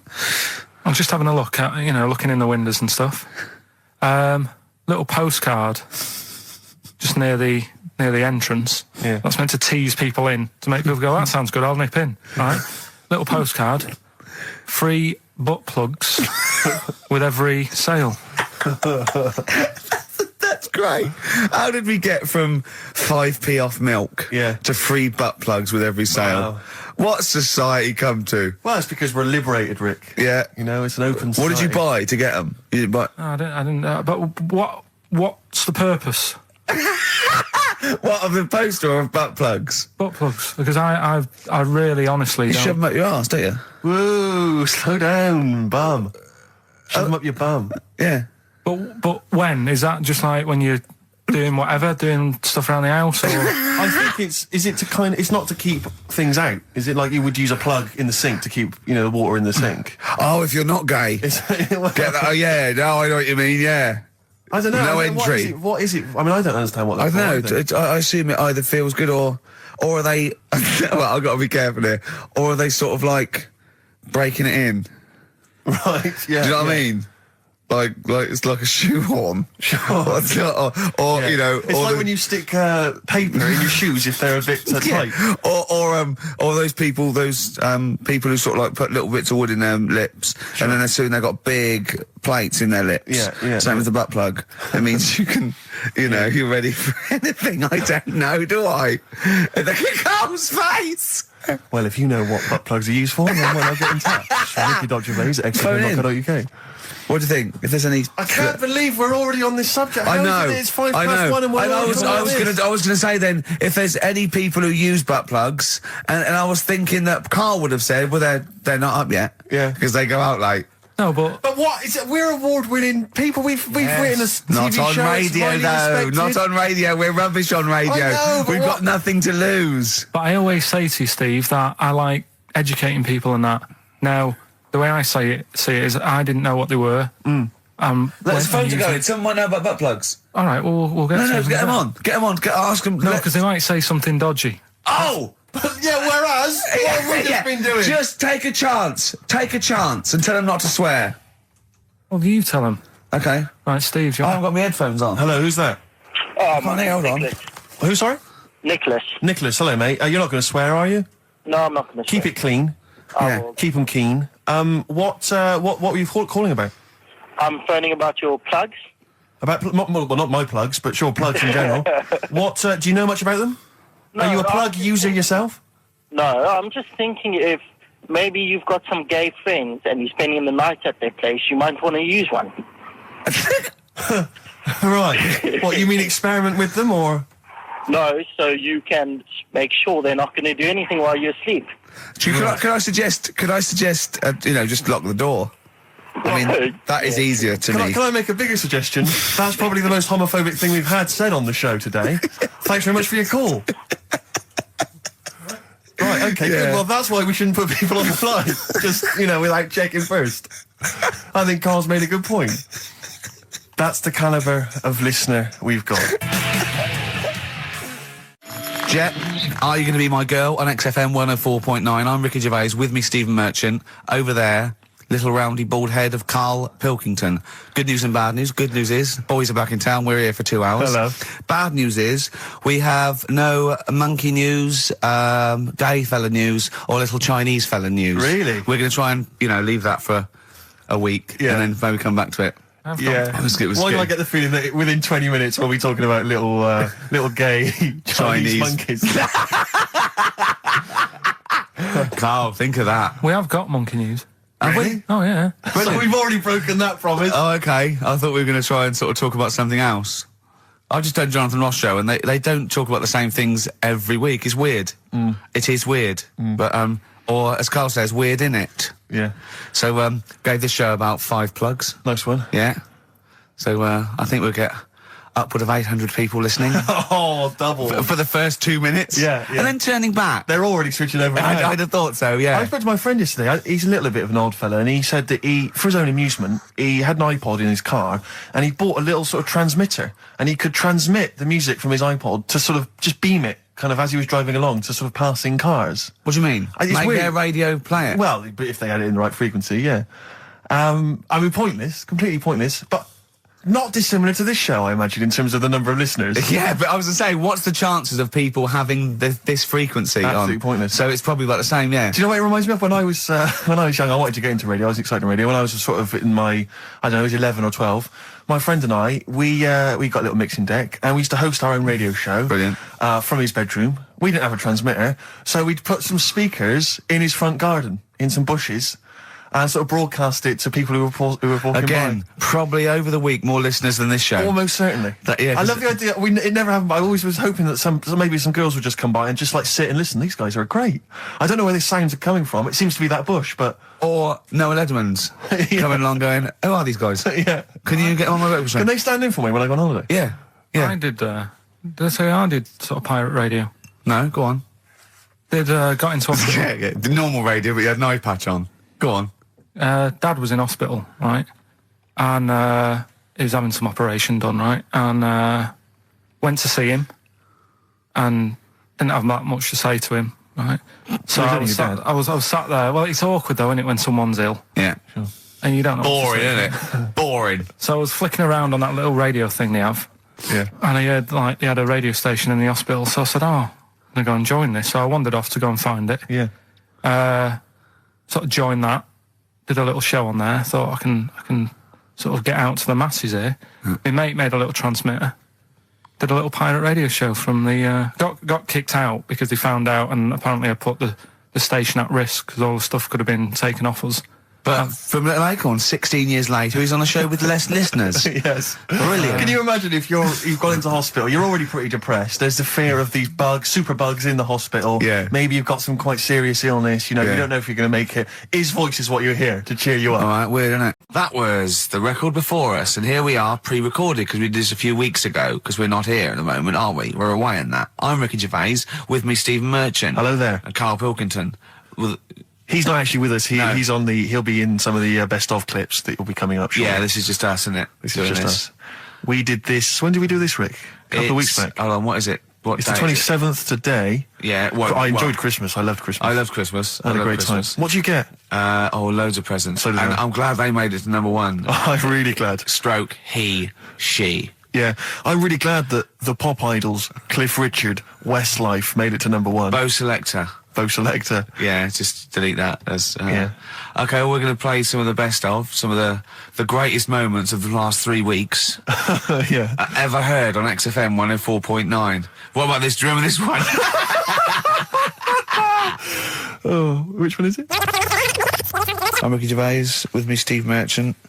Over there, Karl Pilkington. The man who believes anything. I think it might be a condition due to his little round head. Mm-hmm. It's sort of like, it might be a new condition that we can call cranial spherity.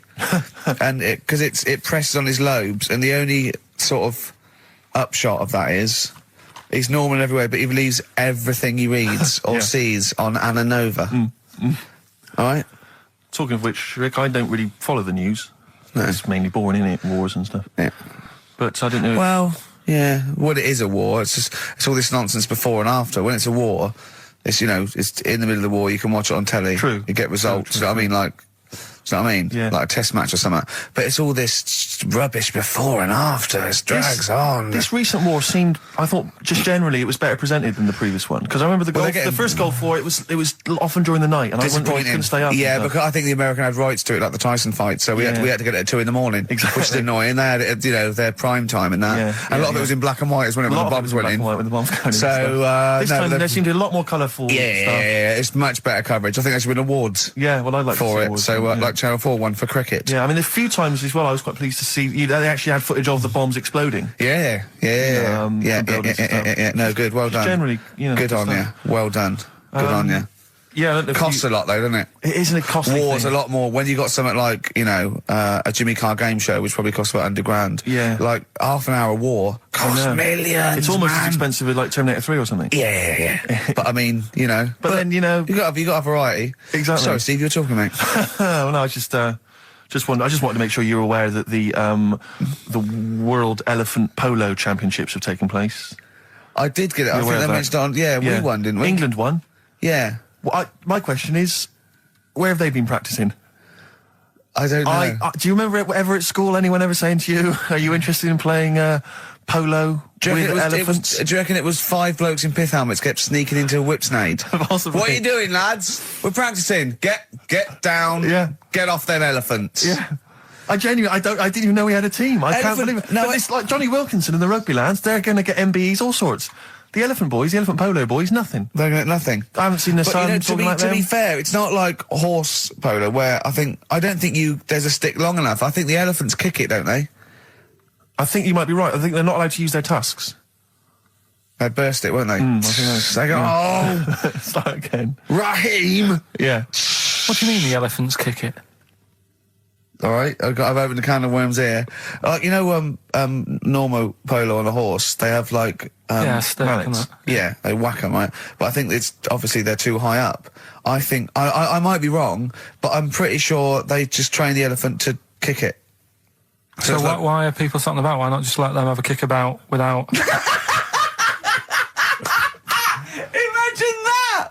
And why does horse racing have to have a jockey? Well, they just let the horses go, okay, lads, on your, no cheating, on your marks, get set, go. Get back here. Get back here. Brilliant. Okay. Play record. Right, Adams? Yeah. Yeah, oh, this is absolutely fantastic. His version of Wonderwall. If you've not heard it yet, you'll be loving it. You'll be loving this. Kings of Leon. California Waiting. Steve, the public have been waiting for us to return. That's true enough. All right? Yeah. They had the best of last week. Was a joy. They had Camfield and us without Karl the week before. But it's been a while since we've all been together. I'm Ricky Gervais. With me is Steve Merchant. And over there, with his little sunburnedy, baldy head, little Karl Pilkington. All right? Yeah. That wasn't Steve slapping me head then, by the way. No, that was just him clapping at like Steve Wright in the afternoon. It's a great show. Because it is a good show. Yeah. He's so pleased that we're a posse. Yeah. And we're all back together. 3 holidays Karl's had last year. Yeah. I'd love to have 3 holidays. You've got to start putting the work in there. I had 2 holidays then. No, you had 3 holidays. You went away with Suzanne and her parents. Yeah, well, that doesn't count. It does count. If you book 2 weeks off the firm, you go away and you go